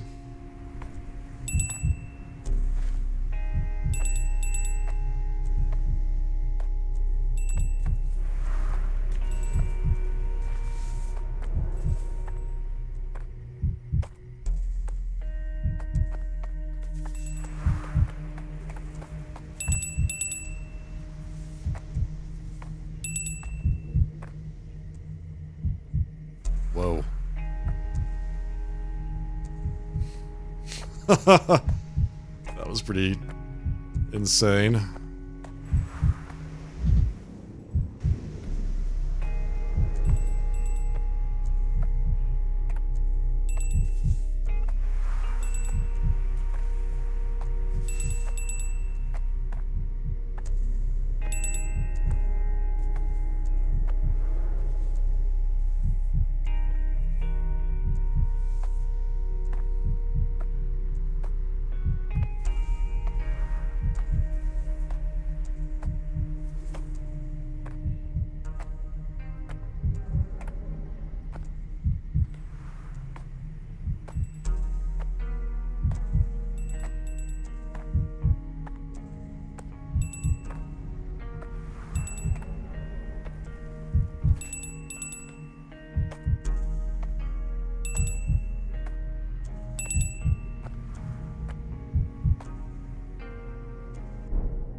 Just a warped idea. I think it has merit.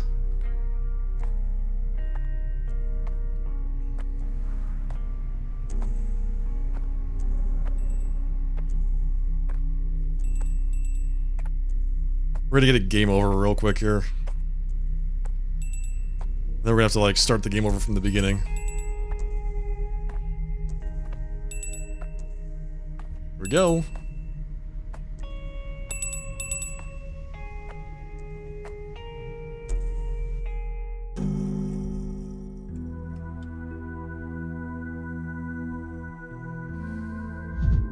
Are we back in Thanatica?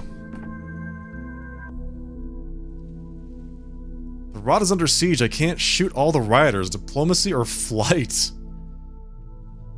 Interesting. Alright, so that must have been like what happened at the end of day 7. If we didn't do anything. Dull, yes. Cheap, always. Same as always. I still love them though. I've asked them to be careful with the equipment. All our things, they were all but kicking them. Might as well have just thrown the furniture and the specimens out of the window. Savages. How long have I been absent? You used to joke that academia abhorred vacuum. That's just what's happened. You're out for 2 weeks and the board seized that moment. They've determined that the lab should be closed.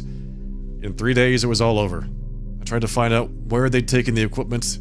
They wouldn't tell me. It was all Tellman's work, wasn't it? It was a collegial decision. Your absence at the debate was not interpreted in our favor. Professor Tellman was presiding over it. They've chosen a moment when you'd be absent on purpose. I presented a request to delay the debate, but no one listened to me.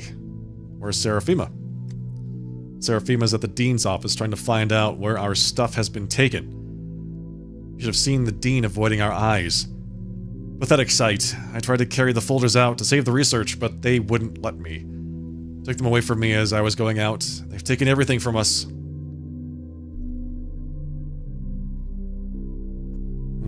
Don't panic. I'm back. Everything will be different now. Oh, so you don't know yet. You've been expelled from the Board of Trustees. The Academy has proclaimed Thanatology as pseudoscience, and you no longer have the voting rights. Professor Neustadt was the only one who spoke in your favor, and no one liked it. No one liked it. Neustadt. I'd never think the old man would be on my side, or that he would be the only one. Sorry, we've struggled as best we could, but right now in this empty orphaned laboratory, I'm ready to admit, it's all over. It was an honor for me to work with you, Dankovsky.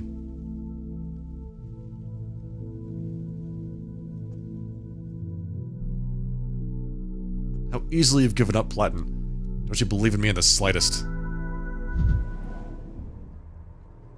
Well, so this is it, right? This is the future that the street has shown Dankovsky, is that Fanatica will be closed.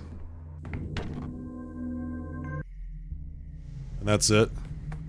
The end. He cannot win. The rod is under siege.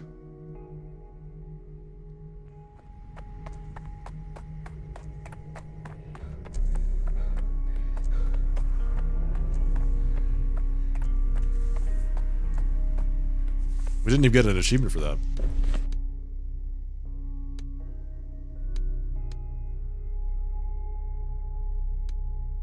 The rod. The backbone, the marrow, the atrium, bridge square, the maw.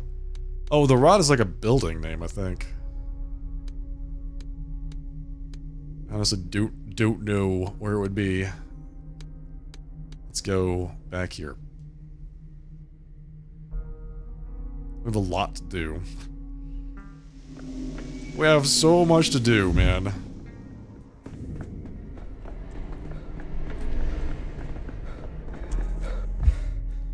The nails. What?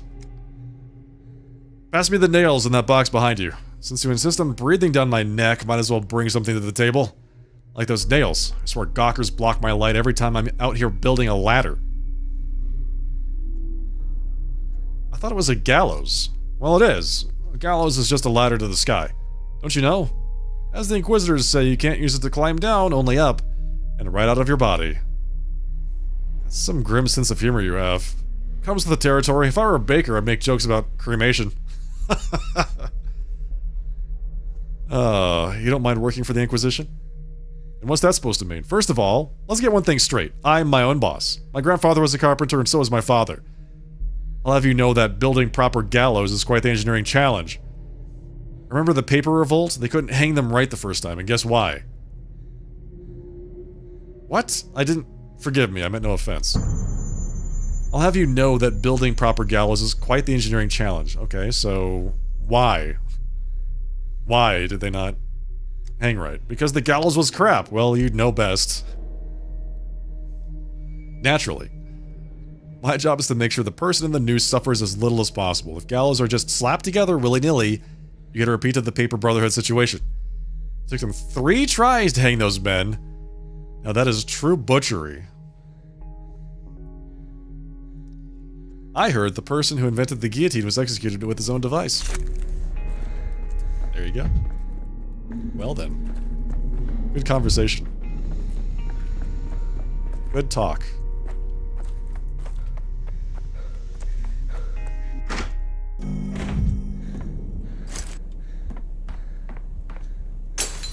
Why so jittery? An umbilical cord connects the Earth and the cosmos. It is a ladder, a spring, a bowstring. It is you. Did you just call me a ladder? Excuse me, Dankovsky, but I'm otherwise occupied at the moment. I know about Atrium Street, I've walked down it. The peculiarity of human nature never ceases to amaze. People know the street is dangerous, and yet they walk down that street, jump right into the snare of their own free will. Why did you walk down that street? What was it for? You must have been told what awaited you. I'm trying to understand what you've created. Why would anyone make something that dangerous? This question betrays an amateur in you. The main peculiarity of any impossible object is that the creator never knows for certain what exactly it would turn out to be. It's a question of luck. Bad luck sometimes, like in the Atrium Street's case. Usually when people begin working on something, they have an idea of what the result is going to be. Do they really? Have you ever heard of Kudogin? He was a stepman who invented barbed wire. He believed he was creating something quite humane. The wire would protect cattle from predators. Could he have known that his wire was going to be used against people in prisons and concentration camps? What is it you're trying to say? When we employed Yulia, our idea was to create a street that would multiply realities. We wanted any person who's walked down the street to see all the possible branches of his future and to be able to choose. What we have as a result was never part of our plan. So this is why you fired her. Every creation also bears an impression of the creator's personality. We failed to account for that when we employed Yulia. She's an engineering genius, but she has a shortcoming that we've missed in the time. She's too rational. She relies on logic too much. I fail to see why that's a shortcoming. Yulia is a skeptic by nature. She's always searching for a single true answer, and now the Atrium Street does exactly what Yulia's mind does. It doesn't create realities, it reduces them all into one, making it inevitable.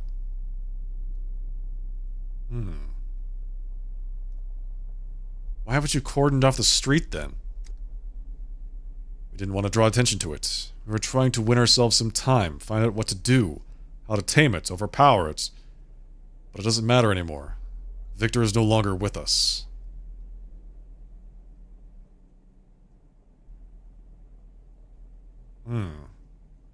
What if someone else walks down that street? You're right. I have no idea what to do about the accursed street. Cordoning it off isn't likely to help much, but at least it should help random passers-by keep them safe. I'll give an order to place the patrolman there. Let it stay off limits for now until I figure out what to do next. Thank you, and please accept my condolences. Victor didn't deserve such a fate. Consensus. The street Liracheva created is dangerous. It will be barricaded tomorrow. So this decision will impact the future days somehow. We don't know how, but it's basically committed. All the little circles with like the gears on it are important events that impact the future. Or are locked in for today. Like outcomes to quests. Things like that. Did Yulia really act as an informant? We should probably go figure that out. We need to go figure out whether or not Yulia actually informed on the Canes.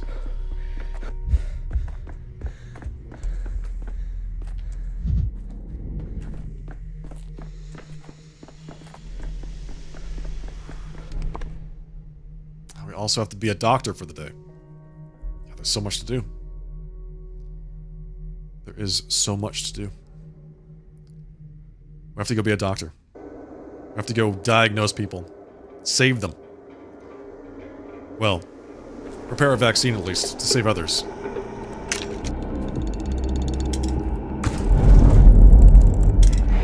What's going on with my nerves?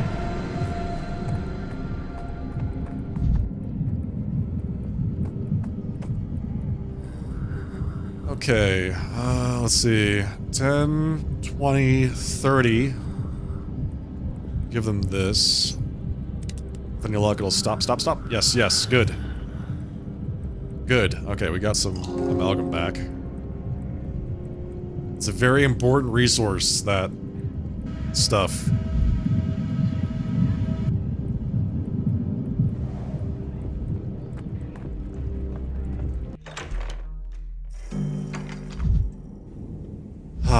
Okay, there's a lot to do, but we're gonna do it tomorrow night. That's gonna be the end of the stream for today. What a game.